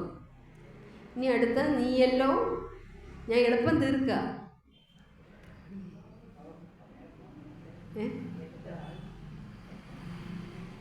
നീയല്ലോ മായയും മായാവിയും മായാവിനോദനും നീയല്ലോ മായയെ നീക്കി സായുജ്യം നൽകും ആര്യനും. അപ്പം നീയല്ലോ മായയും മായാവിയും മായാവിനോദനും നീയല്ലോ മായയെ നീക്കി സായുജ്യം നൽകും ആര്യനും. അപ്പം നമുക്കെല്ലാം തരുന്ന സായുജ്യം നേരത്തെ പറഞ്ഞ മോക്ഷപ്രാപ്തി. സായുജ്യം എന്ന് പറയുമ്പോൾ മോക്ഷപ്രാപ്തി. ഇപ്പം നമ്മൾ ആദ്യം ഈശ്വരനെ എങ്ങനെയാണ് ആ പ്രപഞ്ചത്തിൽ കാണുന്ന ഈശ്വരനെ നമ്മളെ കണ്ണുകൊണ്ട് കണ്ട് നമ്മളെപ്പോഴും അടുത്തിടപെടുമ്പോൾ നമുക്ക് ആ സാലോക്യം, ലോകത്തുള്ള സാലോക്യം, സാമീപ്യത്തിൽ വരണം, പിന്നെ സാരൂപ്യമാകും, പിന്നെ അത് കഴിഞ്ഞിട്ട് സായുജ്യം. അങ്ങനെ 4 തലങ്ങളുണ്ട്. സാലോക്യം, സാമീപ്യം, സാരൂപ്യം, സായുജ്യം. അങ്ങനെ 4 രീതിയിൽ വരുമ്പോഴാണ് നമുക്ക് സായുജ്യപ്രാപ്തി കിട്ടുന്നത്. അതാണ് നീയല്ലോ മായയും മായാവിയും മായാവിനോദനം, നീയല്ലോ മായയെ നീക്കി സായുജ്യം നൽകുമായി. നമ്മൾ കാണിക്കുന്ന എല്ലാ കോപ്രായങ്ങളും അവിടെ കണ്ടുകൊണ്ടിരിക്കുകയാണ്. ഈശ്വരനെല്ലാം കണ്ടു. അതാണ് ഒരുവന് നല്ലത് അന്യനല്ലലും ചേർപ്പൊരു തൊഴിൽ ആത്മവിരോധിയോർത്തിടേണം, പരനു പരം പരിതാപമേകിടുന്നോരെരിനരാബ്ധിയിൽ വീണെരിഞ്ഞിടുന്നു എന്നുള്ള അർത്ഥവത്തായ സാരാംശമാണ് ആത്മോപദേശ ശതകത്തിൽ നമുക്ക് ഗുരു തരുന്നത്. അപ്പം ആർക്കും പരനു പരം പരിതാപമേകിടുന്ന പ്രവൃത്തികളൊന്നും നാം ചെയ്യാൻ പാടില്ല. നമ്മുടെ വീട്ടിലെ വൃത്തികെട്ട സാധനങ്ങൾ അയൽപ്പക്കത്തെ വീട്ടിലും റോഡിലും മലമൂത്ര വിസർജനം ഇന്നും നമ്മൾ ചെയ്യാൻ പാടില്ല. അതാണ് ഗുരു നേരത്തെ തന്നെ എത്ര വർഷങ്ങൾ മുമ്പ് എഴുതിയാണ് കണ്ടത്. പരനു പരം പരിതാപം. അതാണ് ഇപ്പോഴുള്ള ഓരോ മാരകമായിട്ടുള്ള രോഗങ്ങളൊക്കെ പടർന്നു പിടിക്കുന്നത്. അപ്പം ഏറ്റവും കൂടുതൽ അഷ്ടലക്ഷ്യങ്ങൾ ഗുരു തീർത്ഥാടനത്തോടനുബന്ധിച്ച് നടത്തിയ അഷ്ടലക്ഷ്യങ്ങളാണ്. നമുക്ക് ഏത് സമയത്താണ് നമ്മളെല്ലാവരും ചടപടാന്ന് എല്ലാം ചെയ്തു കഴിഞ്ഞു? ഏത് സമയത്താണ്? കൊറോണ വന്നപ്പോൾ ഗുരുവിൻ്റെ വാക്യങ്ങളെല്ലാം അക്ഷരം പ്രതി എല്ലാവരും അനുസരിച്ച്, ആര് കണ്ടാലും ഷേക്ക് ഹാൻഡ് കൊടുക്കുക. എല്ലാവരും എന്താ ചെയ്യുന്നത്?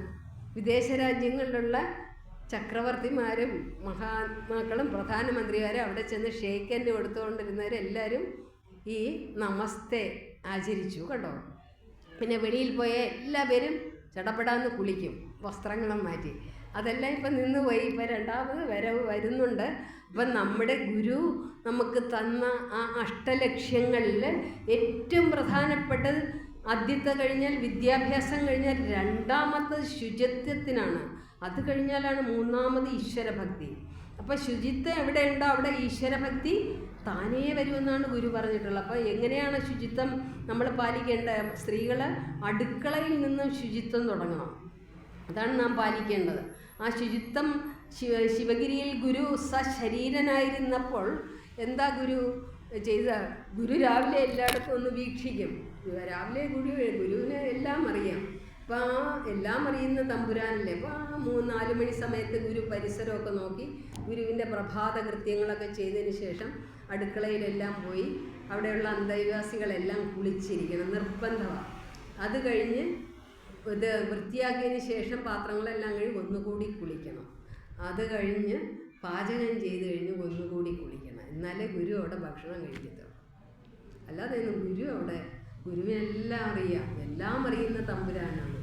അപ്പോൾ ആ രീതിയിലാണ് ഗുരുവിൻ്റെ ശുചിത്വം. അപ്പോൾ അടുക്കളയിൽ നിന്ന് ശുചിത്വം തുടങ്ങണമെന്നാണ് ഗുരുവിൻ്റെ ആപ്തവാക്യം.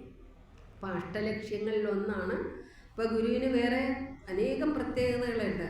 ഇപ്പം നമുക്കാർക്കെങ്കിലും ഇവിടെ ഇരിക്കുന്നവർക്ക് ആർക്കെങ്കിലും അറിയാം, ഭക്ഷണം കഴിക്കുമ്പോൾ ആരൊക്കെ ഒരു 4 വരി മന്ത്രം ചൊല്ലുന്നുണ്ട്? ഒന്ന് കൈവക്കിയാൽ മതി, ആരും കാണിക്കണ്ട. ഒരു 4 വരി മന്ത്രമുണ്ട്. ഇപ്പോഴും ശിവഗിരിയിൽ അത് ചൊല്ലുന്നുണ്ട്. 20 ശ്ലോകം ചൊല്ലിക്കഴിഞ്ഞ് ഈ 4 വരി മന്ത്രവും ചൊല്ലിയിട്ടാണ് ഭക്ഷണം നമുക്ക് തരുന്നത്. അവിടെ ശിവഗിരി മഠത്തിൽ ഇപ്പോഴും സന്യാസി ശ്രേഷ്ഠന്മാരത് ചൊല്ലും. അവിടെയുള്ള എല്ലാവരും അറിയാമെന്നുള്ളവർ ചൊല്ലും. അത് നമ്മൾ നിർബന്ധമായിട്ടും പഠിച്ചിരിക്കുക. നമ്മുടെ അന്യ സമുദായക്കാർ നമ്മുടെ ഇതെല്ലാം അവർക്ക് അതിൻ്റേതായിട്ടുള്ള പ്രാർത്ഥനയുണ്ട്. ക്രിസ്ത്യൻസ് അവരുടെ സ്കൂളിലെല്ലാം കുട്ടികളെ പഠിപ്പിക്കുന്നില്ലേ? നമ്മുടെ സ്കൂളിൽ എന്താ പഠിപ്പിക്കുന്നത്? ആർക്കെങ്കിലും അറിയോ? ബ്രഹ്മാർപ്പണം, ബ്രഹ്മഹവർ, ബ്രഹ്മാഗ്നം, ബ്രഹ്മണാഹുതം, ബ്രഹ്മൈവ തേന ഗന്ധവ്യം, ബ്രഹ്മകർമ്മ സമാധിന. ആർക്കെങ്കിലും അറിയോ? ചൊല്ലുന്നുണ്ടോ ആരെങ്കിലും? ഇല്ല. പിന്നെ 15-ാം അധ്യായം ഭഗവത്ഗീതയിലെ 15-ാം അധ്യായമുണ്ട്. ഊർദ്ധമൂലമധശാഹ അശ്വത്ഥം പ്രാഹുരവ്യം എന്നുള്ള ആ ഛന്ദാംസി പർണാനി എന്നുള്ള അരയാൽ വൃക്ഷത്തെ സൂചിപ്പിച്ചുകൊണ്ടുള്ള ആ ശ്ലോകവും 20 എണ്ണം പുരുഷോത്തമ യോഗം ചൊല്ലി എല്ലാ ആശ്രമങ്ങളിലുണ്ട്. വലിയ വലിയ ആശ്രമങ്ങളിൽ ഭാരതത്തിൽ ഉടനീളം ചെയ്യുന്ന ഒരു ഇതാണ്. ആശ്രമത്തിൽ നല്ല എല്ലാ ആശ്രമങ്ങളിൽ ഇത് ചൊല്ലിയിട്ടാണ് അവർ ബ്രഹ്മാർപ്പണം എന്നല്ല 4-ാമത്തെ അധ്യായത്തിൽ 24-ാമത്തെ മന്ത്രമാണ്. അത് നമ്മൾ ഹൃദിസ്ഥമായിരിക്കും. അത് മനസ്സുകൊണ്ട് ജപിച്ചിട്ട് വേണം അത് നമ്മൾ ഭക്ഷണം കഴിക്കാൻ. നമുക്ക് വാരി വലിച്ച് കിട്ടുന്നതിന് മുമ്പേ എല്ലാം നിന്ന് ഇടപെടാൻ പറ്റും. അപ്പോൾ ഭക്ഷണം വിളമ്പുന്നതിന് മുമ്പേ ആദ്യം ഉപ്പേരി എല്ലാം കഴിച്ച് തീർക്കുക. അങ്ങനെ ചെയ്യാൻ പാടില്ല. ഈ മന്ത്രമെല്ലാം ജപിച്ചിട്ട് വേണം നമ്മൾ ഭക്ഷണം കഴിക്കാൻ. അപ്പം നമുക്ക് ഈശ്വരൻ തരുന്ന ഒരു വലിയ ഇതാണ് ഭക്ഷണം. അപ്പം അത് നമ്മൾ ആ നല്ല ഭവ്യതയോടുകൂടി നമുക്ക് കഴിക്കേണ്ടി വരുന്നു. അത് എങ്ങനെയാണ് ഈ അന്നം ഉണ്ടായെന്നും കൂടി ഒരു ചെറിയ കഥ പറയാം. പണ്ട് പരമേശ്വരനും പാർവതീദേവിയും കിരാത വേഷമണിഞ്ഞ് ഹിമാലയത്തിൻ്റെ സാനുക്കളിൽ നടക്കുകയായിരുന്നു. അപ്പോൾ ആ സമയത്ത് അവിടെ വലിയ പാവപ്പെട്ടവരൊന്നും ഭക്ഷണമില്ലാതെ അലയുന്ന കാലഘട്ടമായിരുന്നു, ഒന്നും കഴിക്കാനില്ല. അപ്പം ദേവി ഭഗവാനോട് പറഞ്ഞു, ഭഗവാനെ അവിടുന്ന് കൃപ ഉണ്ടായാലേ നമുക്ക് അന്നം ഈ പാവപ്പെട്ടവർക്ക് കൊടുക്കാൻ സാധിക്കും. അങ്ങനെ ഭഗവാൻ പാർവതീദേവിയുടെ മുലപ്പാൽ അവിടെ എല്ലാം വിതറി. അങ്ങനെയാണ് നെല്ലുണ്ടായത്. നമുക്കറിയാം, ഒരു നെൽക്കതിര് ശരിയാകുന്നതിന് മുമ്പേ, അതിൻ്റെ വിളയുന്നതിന് മുമ്പേ നമ്മൾ പാലെടുത്തത് കഴിച്ചു നോക്കണം. മുലപ്പാലിൻ്റെ രുചിയാണ്, അതാണ് അതിൻ്റെ യഥാർത്ഥ ഇതാണ് സംഭവം. അപ്പം പാർവതീദേവി അതുകൊണ്ടാണ് അന്നം ചവിട്ടരുത്, അന്നം ചൂലുകൊണ്ടൊന്നും എടുക്കാൻ പാടില്ല. അതിന് പ്രത്യേക പണ്ടുള്ള കാരണന്മാരതെല്ലാം ചെയ്തിരുന്നു, പ്രായമുള്ള വ്യക്തികൾ. അപ്പോൾ അതാണ് ഈ ഇതിൽ നാം പഠിക്കേണ്ട ഒരു ഗുണപാഠമാണ്. നമ്മൾ ഭക്ഷണം കഴിക്കുമ്പോൾ ഈ മന്ത്രം ജപിച്ചിട്ട് കുട്ടികളെ അത് പ്രാപ്തരാക്കണം. അത് ഞാൻ ഏതും കൂടി പറഞ്ഞ ഭഗവത്ഗീതയിലെ 4-ാമത്തെ അധ്യായത്തിലെ 24-ാമത്തെ മന്ത്രമാണ്. ശിവഗിരി മഠത്തിൽ ഇപ്പോഴും തുടർന്നുകൊണ്ടേ, അത് കഴിഞ്ഞിട്ടാണ് നമുക്കെല്ലാവർക്കും നമ്മെപ്പോലുള്ള ഭക്തർക്ക് ഭക്ഷണം വിളമ്പുന്നതും തരുന്നത്. ബ്രഹ്മാർപ്പണം ബ്രഹ്മഹവിർ ബ്രഹ്മാഗ്നൗ ബ്രഹ്മണാഹുതം ബ്രഹ്മൈവ തേന ഗന്ധവ്യം ബ്രഹ്മകർമ്മ സമാധിന എന്നുള്ള ആ നല്ല മന്ത്രം. അത് 4 വരിയെങ്കിലും പഠിച്ചിരിക്കണം. പിന്നെ നീയല്ലോ മായയും മായാവിയും മായാവിനോദനം നീയല്ലോ മായയെ നീക്കി സായുജ്യം നൽകുമായിരുന്നു. നമുക്കെല്ലാവർക്കും അറിയാം, എല്ലാം മായയാണ്. ഈ പ്രപഞ്ചത്തിൽ കാണുന്ന എല്ലാം എന്താ നശിച്ചു പോകുന്നതാണെന്നറിയാം. അപ്പം ആ നശിച്ചു പോകുന്നതിന് നാം എല്ലാം അതാണ് നല്ലതെന്ന് നമ്മുടെ വിചാരമല്ല. ഇതാണ് നമ്മൾ ഒരിക്കലും നശിക്കാത്ത ഒരേ ഒരു കാര്യമുള്ളതാണ് ഈശ്വരൻ, സത്യം, അറിവ്. അതാണ് നശിക്കാത്ത ഒരു ജീവിതത്തിലുള്ളത്, ഒരിക്കലും നശിക്കാത്തതാണ്. അതാണ് ഭഗവത്ഗീതയിലും നമ്മുടെ ആത്മോപദേശ ശതകത്തിലും ഗുരു വ്യക്തമാക്കി തരുന്നുണ്ട്. അവനിവൻ എന്നറിയുന്നതൊക്കെ ഓർത്താൽ അവനിൽ ആദിമമായൊരാത്മരൂപം അവനവൻ. പിന്നെ അത് വരുന്ന 2-ാമത്തെ വരികയാണ്, അവനവൻ ആത്മസുഖത്തിന് ആചരിക്കുന്നവ അവരന്യ സുഖത്തിനായി വേണം. അപ്പം അതെല്ലാം ഒരു എല്ലാം ഈ പരമാത്മ ചൈതന്യമാണ്. ആ പരമാത്മ ചൈതന്യമാണ് ഇവിടെ നിലനിൽക്കുന്നത്. അതാണ് ഭഗവത്ഗീതയിലെ ഒരു മന്ത്രമുണ്ട്, അവ്യക്താദീനി ഭൂതാനി വ്യക്തമധ്യാനി ഭാരത അവ്യക്ത നിധനാന്യേവ തത്രകാ പരിദേവന എന്നുള്ള ഈ മന്ത്രം ഉപയോഗിച്ചാണ് ആൽബർട്ട് ഐൻസ്റ്റൈൻ അദ്ദേഹത്തിൻ്റെ ശാസ്ത്രീയ വീക്ഷണം ക്രോഡീകരിച്ചെടുത്തത്. അപ്പോൾ അദ്ദേഹത്തിൻ്റെ പോക്കറ്റിൽ എപ്പോഴും ഭഗവത്ഗീത നിരന്തരം ഉണ്ടായിരുന്നു. ഏത് സമയത്തും ഭഗവത്ഗീത പാരായണം ചെയ്യും. ഏതെങ്കിലും ഒരു ശാസ്ത്രത്തിൻ്റെ ഏതെങ്കിലും ശാസ്ത്രീയമായിട്ടുള്ള വശം നോക്കുമ്പോൾ അവിടെ ഭഗവത്ഗീതയാണ് അദ്ദേഹത്തിനൊരു ഉത്തമ ടോണിക്കായിട്ട്. നമ്മളെ ശരീരം പുഷ്ടിപ്പെടുത്താൻ എന്താ ചെയ്യുന്ന ലേഹ്യങ്ങൾ, ഇപ്പോൾ കർക്കിടക മാസമല്ലേ, അപ്പോൾ അരിഷ്ടങ്ങളും അല്ല ആസവങ്ങളൊക്കെ നമ്മൾ ഉപയോഗിക്കും. അതേ കണക്കെ മനസ്സിനെ പുഷ്ടിപ്പെടുത്താനാണ് നമ്മുടെ ഈ ഇതേ കണക്കുള്ള ഗുരുദേവ ദർശനവും അതോടൊപ്പം ഉപനിഷത്ത് തന്നെ ഭഗവത്ഗീത ഒരു ഉത്തമ ടോണിക്കാന്ന് ഗുരു ശിവഗിരി മഠത്തിൽ ആ മാവിൻ്റെ ആ ഭാഗത്തൊരു ഫലകം തൂക്കിയിട്ടുണ്ട്. അതിനകത്തുണ്ട് ഭഗവത്ഗീത ഒരു ഉത്തമ ഗ്രന്ഥമാണ്, വായിച്ച് പഠിക്കണം, വളരണമെന്ന് ഗുരുവാണ് അവിടെ അന്നത്തെ കാലഘട്ടത്തിൽ നമുക്ക് തന്നിട്ടുള്ളത്. അതിനകത്ത് എന്താണുള്ള ഓരോ അധ്യായം 18 അധ്യായങ്ങളുള്ളതാണ്, 700 ശ്ലോകങ്ങളാണ്. അതിനകത്ത് ഇത് ശ്രീമദ് ഭഗവത്ഗീതാസു ഉപനിഷത്സു ബ്രഹ്മവിദ്യായാം യോഗശാസ്ത്രേ ശ്രീകൃഷ്ണാർജുന സംവാദേ എന്ന് പറഞ്ഞിട്ട് അവസാനം കൊണ്ടെത്തിക്കുകയെന്ന് ഓരോ അധ്യായം. അപ്പം നമുക്ക് ഭഗവത്ഗീത പഠിച്ചാൽ അതിനകത്ത് ബ്രഹ്മവിദ്യ ഉണ്ട്, യോഗശാസ്ത്രമുണ്ട്, ഉപനിഷത്തുണ്ട്, എല്ലാം ഉണ്ട്. അത് ടോണിക്കാണ്. നമുക്ക് മനുഷ്യരാശിക്ക് എന്താണ് നമുക്ക് പ്രയാസം വരുന്നത് അത് എടുക്കുക, അത് വായിക്കുക. അത് വായിച്ച് പഠിക്കുമ്പോഴായിരിക്കും ഗുരുവിൻ്റെ ദർശനം നമുക്ക് കുറച്ച് കടുകുമണിയോളം നമുക്ക് ആസ്വദിക്കാനും ഈ ദൈവദശകവും എല്ലാം നമുക്ക് കുറച്ചെങ്കിലും ഹൃദിസ്ഥമാക്കാൻ സാധിക്കും. ഭഗവത്ഗീത പഠിക്കണം, അത് സംസ്കൃതമാണ്.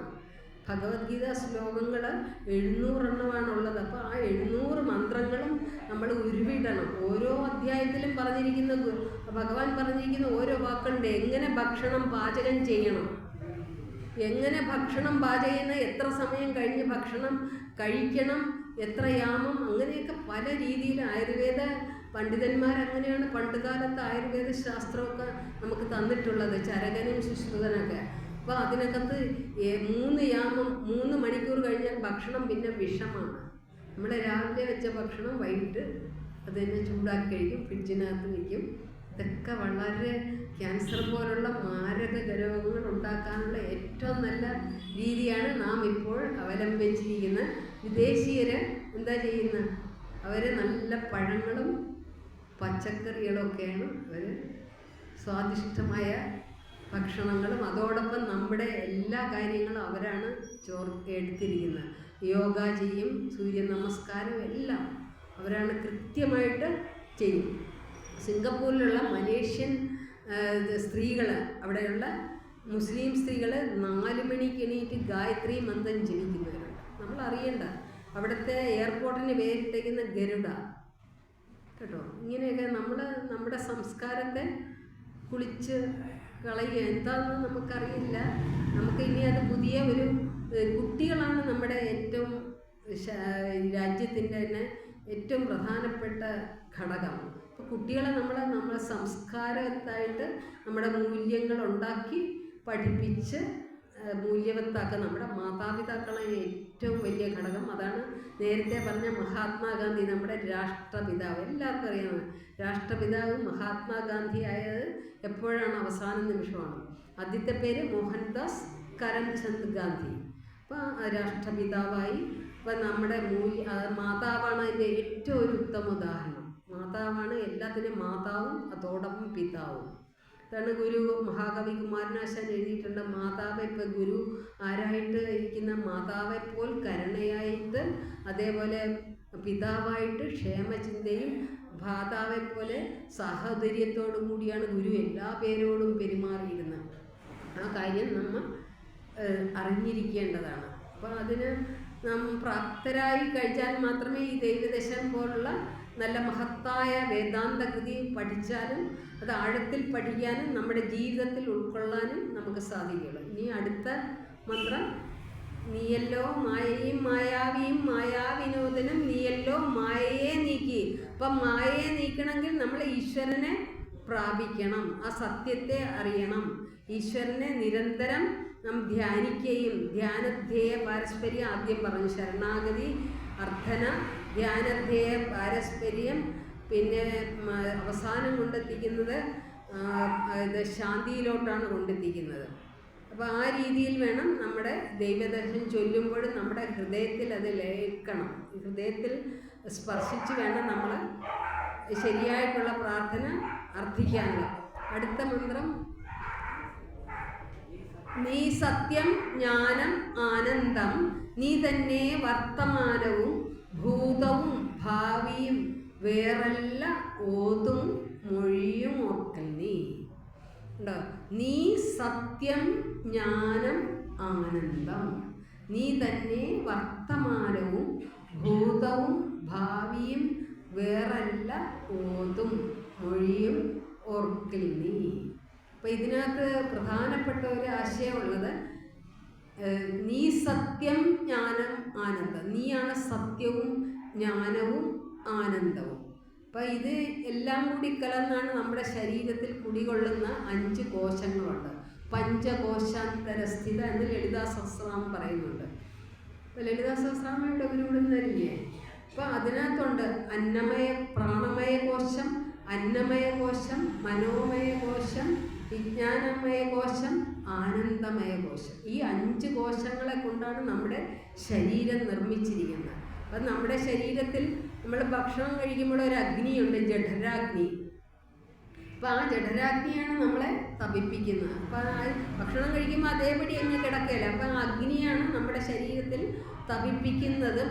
അതോടൊപ്പം ഈ പഞ്ചകോശങ്ങളെ നമ്മൾ ഏത് രീതിയിൽ ആദ്യം പ്രാണൻ, നമ്മുടെ ശരീരത്തിലെല്ലാം പ്രാണനുണ്ട്, 5 പ്രാണനുണ്ട്. പ്രാണൻ, അപാനൻ, ഉദാനൻ, സമാനൻ, വ്യാനൻ. ഈ 5 പ്രാണങ്ങളാണ് നമ്മുടെ ശരീരത്തിലുള്ള പഞ്ചപ്രാണൻ.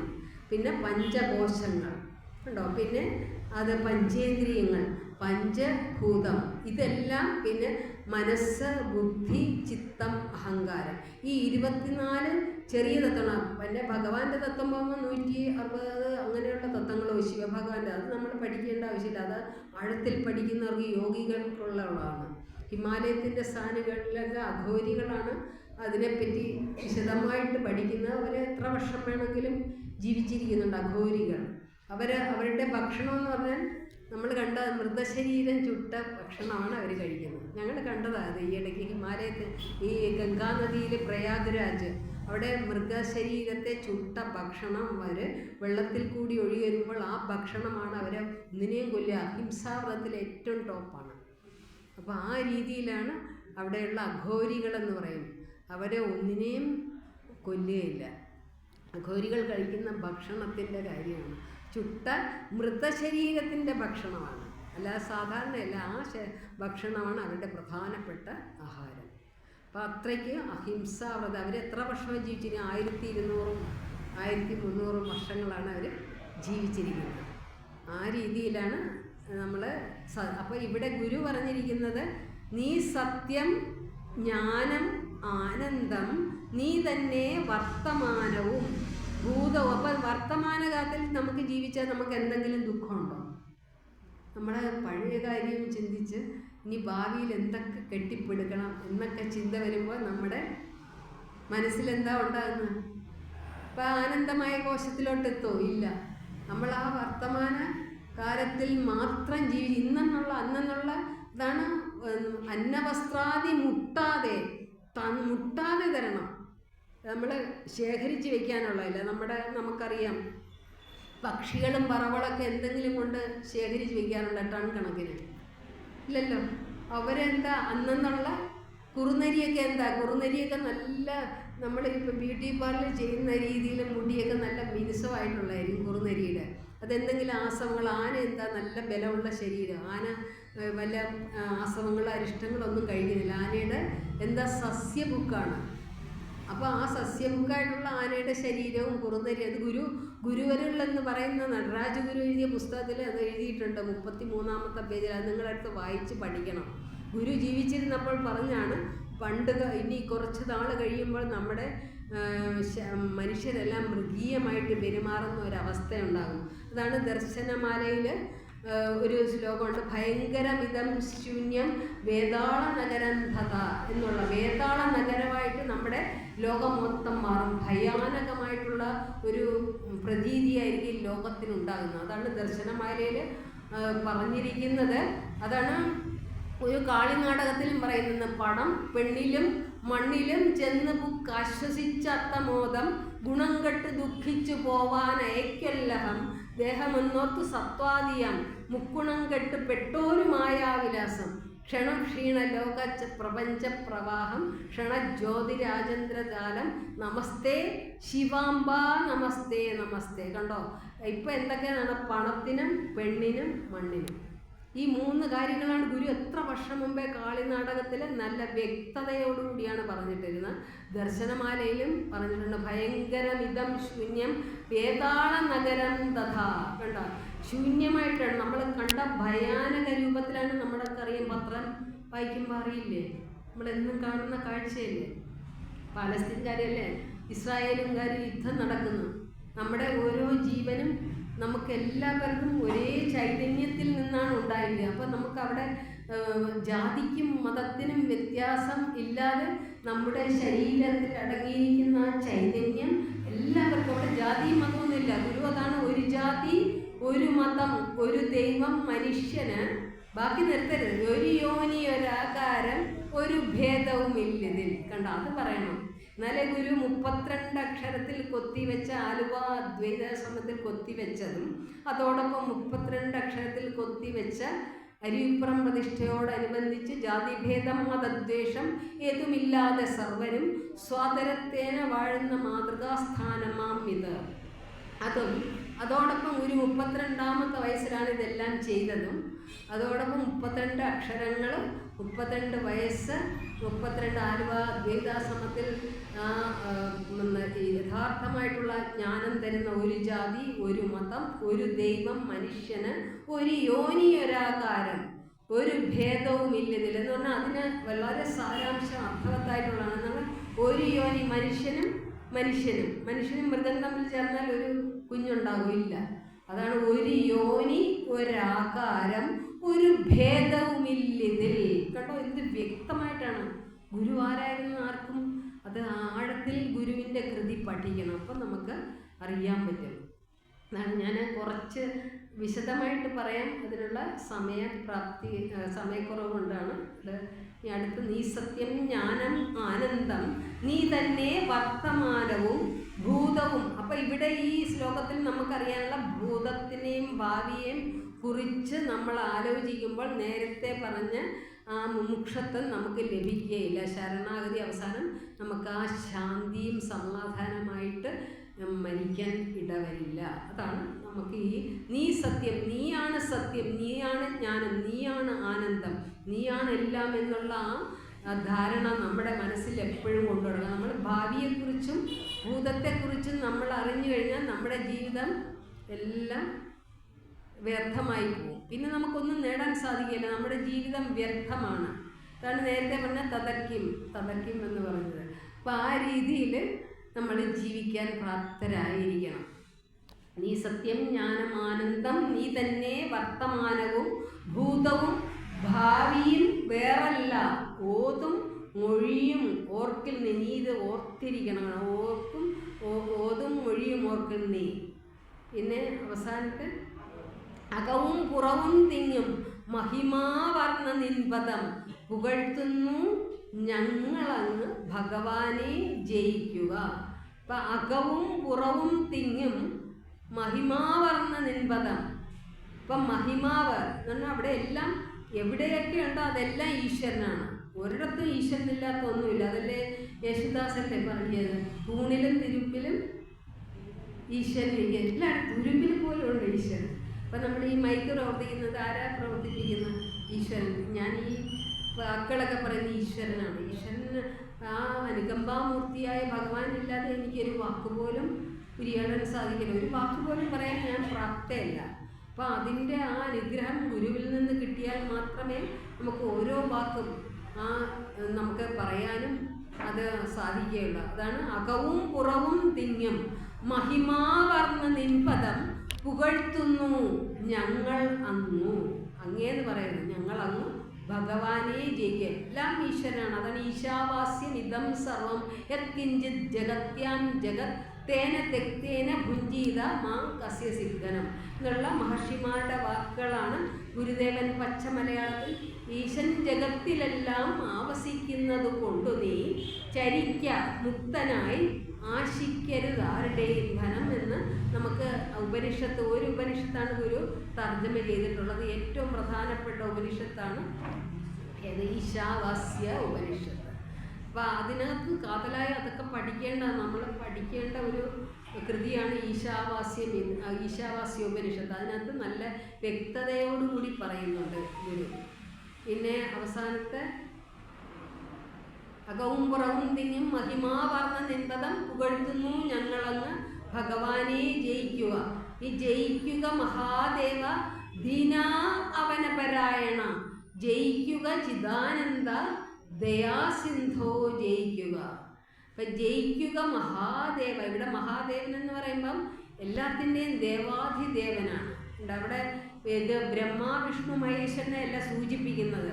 അവിടെ മഹാദേവൻ എന്ന് പറഞ്ഞാൽ പരബ്രഹ്മസ്വരൂപമാണ്. ആ ചൈതന്യപ്രഭുവാണ്. ആ ചൈതന്യപ്രഭുവാണ് ഈ ലോകത്തെല്ലാം തിങ്ങി നിറഞ്ഞ് വിളങ്ങി നിൽക്കുന്ന ചൈതന്യപ്രഭുവിനാണ് ഇവിടെ മഹാദേവ. ഇനി ഈ പ്രാർത്ഥന ചിലരുണ്ട് അന്യസമുദായക്കാർ മഹാദേവൻ എന്ന് പറഞ്ഞുകൊണ്ട് ഈ പ്രാർത്ഥന അവർ ഉപേക്ഷിച്ചു. അപ്പം പരമശിവൻ്റേത് മഹാദേവൻ എന്നുണ്ടെങ്കിൽ എല്ലാവർക്കും സമന്വയമായിട്ടുള്ള ലോകത്തിൻ്റെ സർവമത പ്രാർത്ഥനയാണ് ദൈവദശകം. അല്ലാതെ ഒരു ജാതിക്കും മതത്തിനും അതീതമായിട്ടുള്ള, കാലത്തിനും ദേശത്തിനും എല്ലാം അതീതമായിട്ടുള്ള ആ സർവമത പ്രാർത്ഥനയാണ് ഗുരു നമുക്ക് വേണ്ടി, ലോകത്തിന് വേണ്ടി നമുക്ക് തന്നിരിക്കുന്നത്. അതാണ് അവസാനത്തെ അകവും പുറവും തിങ്ങും മഹിമാവർണ്ണ നിൻപദം പുകഴ്ത്തുന്നു ഞങ്ങളങ്ങു ഭഗവാനെ ജയിക്കുക. അപ്പം ജയിക്കാന് എല്ലാം ഭഗവാനിൽ നമ്മൾ അർപ്പിച്ച് ജീവിതം സമർപ്പിക്കും. ജയിക്കുക മഹാദേവ ദീന അവനപരായണ, നമ്മുടെ ദീനതകളെ അവനം ചെയ്യുക, കഷ്ടതകളെല്ലാം നീക്കം ചെയ്യുന്നതാണ് നമുക്ക് അവനപര. അവിടെ ആ സൈലന്റ് ആയാലും അവനം വരണം, ആ വരണം, ദീനാവനപരായണ. അപ്പൊ വായ വരരുത്, ദീനാവനപരായണ, അങ്ങനെ വേണം പ്രാർത്ഥിക്കാൻ. ദീനാവനപരായണ അത് നമ്മൾ ചൊല്ലി ചൊല്ലി പഠിക്കുമ്പോൾ നമ്മൾ അത് ഹൃദിസ്ഥമാക്കും. അല്ലാതെ ഒറ്റയടിക്ക് അത് തെറ്റ് ഇനി ചൊല്ലരുത്. തെറ്റ് ചൊല്ലിയാൽ നമ്മുടെ ആ മന്ത്രം ശരിയാകില്ല. നമ്മുടെ ഗുരു എത്രയാണ് 320 അക്ഷരങ്ങളിൽ തന്ന ആ അക്ഷരങ്ങൾ തന്നെ നമ്മൾ പ്രയോഗിച്ച് ദൈവദശ നല്ല വ്യക്തതയോടുകൂടി പഠിക്കുകയും വേണം, പഠിപ്പിക്കുകയും വേണം കുട്ടികളെ. അതാണ് വേണ്ടത്. ദീനാവനപരായണ ജയിക്കുക ചിദാനന്ദ, ദയാസിന്ധോ ജയിക്കുക. ദയാസിന്ധു എന്നാണ്, കാരണം കാരുണ്യക്കടലാണ് ദയാസിന്ധോ ജയിക്കുക. ആഴമേറും നിൻ മഹസ്സാം ആഴിയിൽ ഞങ്ങളാകവേ, ആഴണം വാഴണം നിത്യം, വാഴണം വാഴണം സുഖം. ആഴമേറും നിൻ മഹസ്സാം ആഴിയിൽ ഞങ്ങളാകവേ, ആഴണം വാഴണം നിത്യം, വാഴണം വാഴണം സുഖം. അപ്പം ഈ അവസാനത്തെ ആഴണം വാഴണം അത് ശാന്തിയാണ് പ്രദാനം ചെയ്യുന്നത്. ശാന്തി നമുക്കുണ്ട്, പരമമായ ആ ധാമത്തിലോട്ട്, പരമമായ ധാമം പരംധാമം. അപ്പം ആ പരമമായ ധാമത്തിലോട്ട് എത്തിക്കാൻ വേണ്ടിയാണ് ആഴണം വാഴണം. 3 പ്രാവശ്യം ഗുരു ആഴണം വാഴണം നിത്യം. അതെന്തിനെയാണ് സൂചിപ്പിക്കുന്നത്? നമുക്ക് മനുഷ്യർക്ക് എല്ലാവർക്കും, മൃഗങ്ങൾക്കും എല്ലാം ഉണ്ട്. മനുഷ്യർക്കാണ് ഏറ്റവും കൂടുതൽ ആധിദൈവികം, ആധ്യാത്മികം, പിന്നെ ആധിഭൗതികം. ഇങ്ങനെ 3 തരത്തിലുള്ള ദുഃഖങ്ങൾ നമുക്കുണ്ട്. ആ 3 തരത്തിലുള്ള ദുഃഖങ്ങളെ മാറ്റണം. അതിനെന്താ ചെയ്യുന്നത്? ആഴമേറും നിൻ മഹസ്സാം, ആഴിയിൽ ഞങ്ങളാകെ. ഞങ്ങളെല്ലാം ഈ ആഴക്കടലിൽ കിടന്ന് മുങ്ങി തപ്പുകയും വെള്ളം കുടിച്ച് ഇങ്ങനെ നടക്കുക. നമ്മുടെ ഓരോ ദുഃഖത്തിൽ കൂടി ആധിഭൗതികം, ആധ്യാത്മികം, ആധിദൈവികം. ആധിദൈവികം എന്ന് പറഞ്ഞാൽ ദൈവം വരുത്തുന്നത്. നമുക്ക് കൊടുങ്കാറ്റ് അതൊന്നും നമുക്ക് വരുത്താൻ സാധ്യമല്ല. വളരെ എളുപ്പത്തിൽ വെള്ളപ്പൊക്കം അങ്ങനെയുള്ള പ്രളയമൊക്കെ വരാറുണ്ട്. അതും ആധ്യാത്മികം എന്ന് പറയുമ്പോൾ നമ്മുടെ ഈ ഭൗതികമായിട്ട് ശരീരത്തിൽ, ആദിഭൗതികം പഞ്ചഭൂതങ്ങളായി ഉണ്ടാകുന്നത്, അങ്ങനെയുള്ള 3 തരത്തിലുള്ള ദുഃഖങ്ങളൊക്കെ നമുക്കുണ്ടാകും. അപ്പം ആ രീതിയിൽ നമ്മുടെ ദുഃഖങ്ങളെ മാറ്റാൻ നമ്മൾ അതിനു വേണ്ടിയുള്ള പ്രാർത്ഥനയാണ് ആഴണം വാഴണം നിത്യം, വാഴണം വാഴണം സുഖം എന്നുള്ള അവസാനത്തെ മന്ത്രം. അത് നമുക്ക് പ്രത്യേകിച്ച് നമുക്ക് ഈ ആഴണം വാഴണം നിത്യം എന്നാണ് നമ്മുടെ ഭാഗവതത്തിനുള്ള സച്ചിദാനന്ദ രൂപായ വിശ്വോത്പത്യാദി ഹേതവേ താപത്രയ വിനാശായ. താപത്രയങ്ങൾ കേട്ടോ, അതാ 3 ദുഃഖങ്ങൾ. താപത്രയ വിനാശായ ശ്രീകൃഷ്ണായ വയം നമ എന്നാണ് ഭാഗവതം മൂലഗ്രന്ഥത്തിലാണ്. കിളിപ്പാട്ടല്ല, എഴുത്തച്ഛൻ എഴുതിയല്ല, ഭഗവാന്റെ തിരുവായ് മൊഴികളായിട്ട് ഭാഗവതത്തിൻ്റെ ആദ്യത്തെ ശ്ലോകമാണ്. സച്ചിദാനന്ദ രൂപായ വിശ്വോത്പത്യാദി ഹേതവേ താപത്രയ വിനാശായ ശ്രീകൃഷ്ണായ വയം. താപത്രയങ്ങളാണ് ആധിദൈവികം, ആധ്യാത്മികം, ആധിഭൗതികം. ഈ 3 തരത്തിലുള്ള ദുഃഖങ്ങൾ താപത്രയങ്ങളായിട്ടാണ് കാണുന്നത്. അപ്പോൾ ആ ദുഃഖങ്ങളെ മാറ്റാനുള്ള ഒരു പൊമ്പഴി ഈശ്വരനിലെ ആഴത്തിൽ ഇറങ്ങിച്ചെല്ലുക. അതാണ് അതും ഇതും അല്ല, സദർത്ഥം അല്ലഹം സച്ചിതം അമൃതമെന്നു തെളിഞ്ഞ ധീരനായി സദസദതി പ്രതിപത്തി അറ്റ് സത്ത് ഓം ഇതി മൃദുവായി മൃദുവായി അമർന്നിടണം. നമ്മൾ എവിടെ നിന്നാണ് ആരംഭിച്ചത്? ഓങ്കാര നാദത്തിൽ നിന്നുമാണ് ഓരോ കുഞ്ഞും ജനിക്കുന്നത്. നമുക്കറിയാം ഓങ്കാരനാദത്തെക്കുറിച്ച് ഹിന്ദുവല്ല, ഒരു റസൂൽ പൂക്കുട്ടി എന്നുള്ള ഒരു വ്യക്തിയാണ് അതിന് അവാർഡൊക്കെ മേടിച്ചത്. ഏത് താളം എടുത്താലും, ഇപ്പം ഞാൻ ഈ ഗ്ലാസ് തന്നെ ഇവിടെ വെച്ചു, അതിലും ഒരു ഓങ്കാരനാദമുണ്ട്. ഇതും എടുത്ത് വെച്ചു. വെള്ളത്തിൻ്റെ ഒഴുക്ക്, ഒരു ഇല മർമ്മരം ചെയ്യുന്നു, ഇലകളെ ഏത് ഇതെടുത്താലും നമ്മൾ കുറ്റമടിക്കുന്നു, അതിലെല്ലാം ഓങ്കാരനാദമാണ്. എല്ലാത്തിലും ഭൂമിയിൽ പ്രപഞ്ചത്തിൽ എന്തൊക്കെ ശബ്ദമുണ്ടോ അതെല്ലാം ഓങ്കാരം. അതുമാത്രമല്ല, നമ്മുടെ ലോകത്ത് എന്തൊക്കെ ഭാഷകളുണ്ടോ അതെല്ലാം ഓങ്കാരനാദത്തിൽ നിന്നാണ് ഉത്ഭവിച്ചത്. എന്നാൽ മനുഷ്യൻ ഇവിടെ ജാതിക്കും അതീതമാണ്. നമ്മുടെ ശരീരത്തിൽ കുടികൊള്ളുന്ന ഓങ്കാരം ബ്രഹ്മ വിഷ്ണു മഹേശ്വരൻ അതാണ് നമ്മുടെ ശരീരത്തിൽ കുടികൊള്ളുന്നത്. അപ്പം അതിന് ബ്രഹ്മാവെന്ന സൃഷ്ടികർത്താവ്, പിന്നെ നമ്മളെ നിലനിർത്തുന്നത് വിഷ്ണു, പിന്നെ നമ്മളെ നശിപ്പിക്കുന്ന മഹേശ്വരൻ. അതാണ് ഇംഗ്ലീഷിൽ ഗോഡ് എന്ന് പറയും. Generative, operative and destructive. കണ്ടോ ഗോഡ്.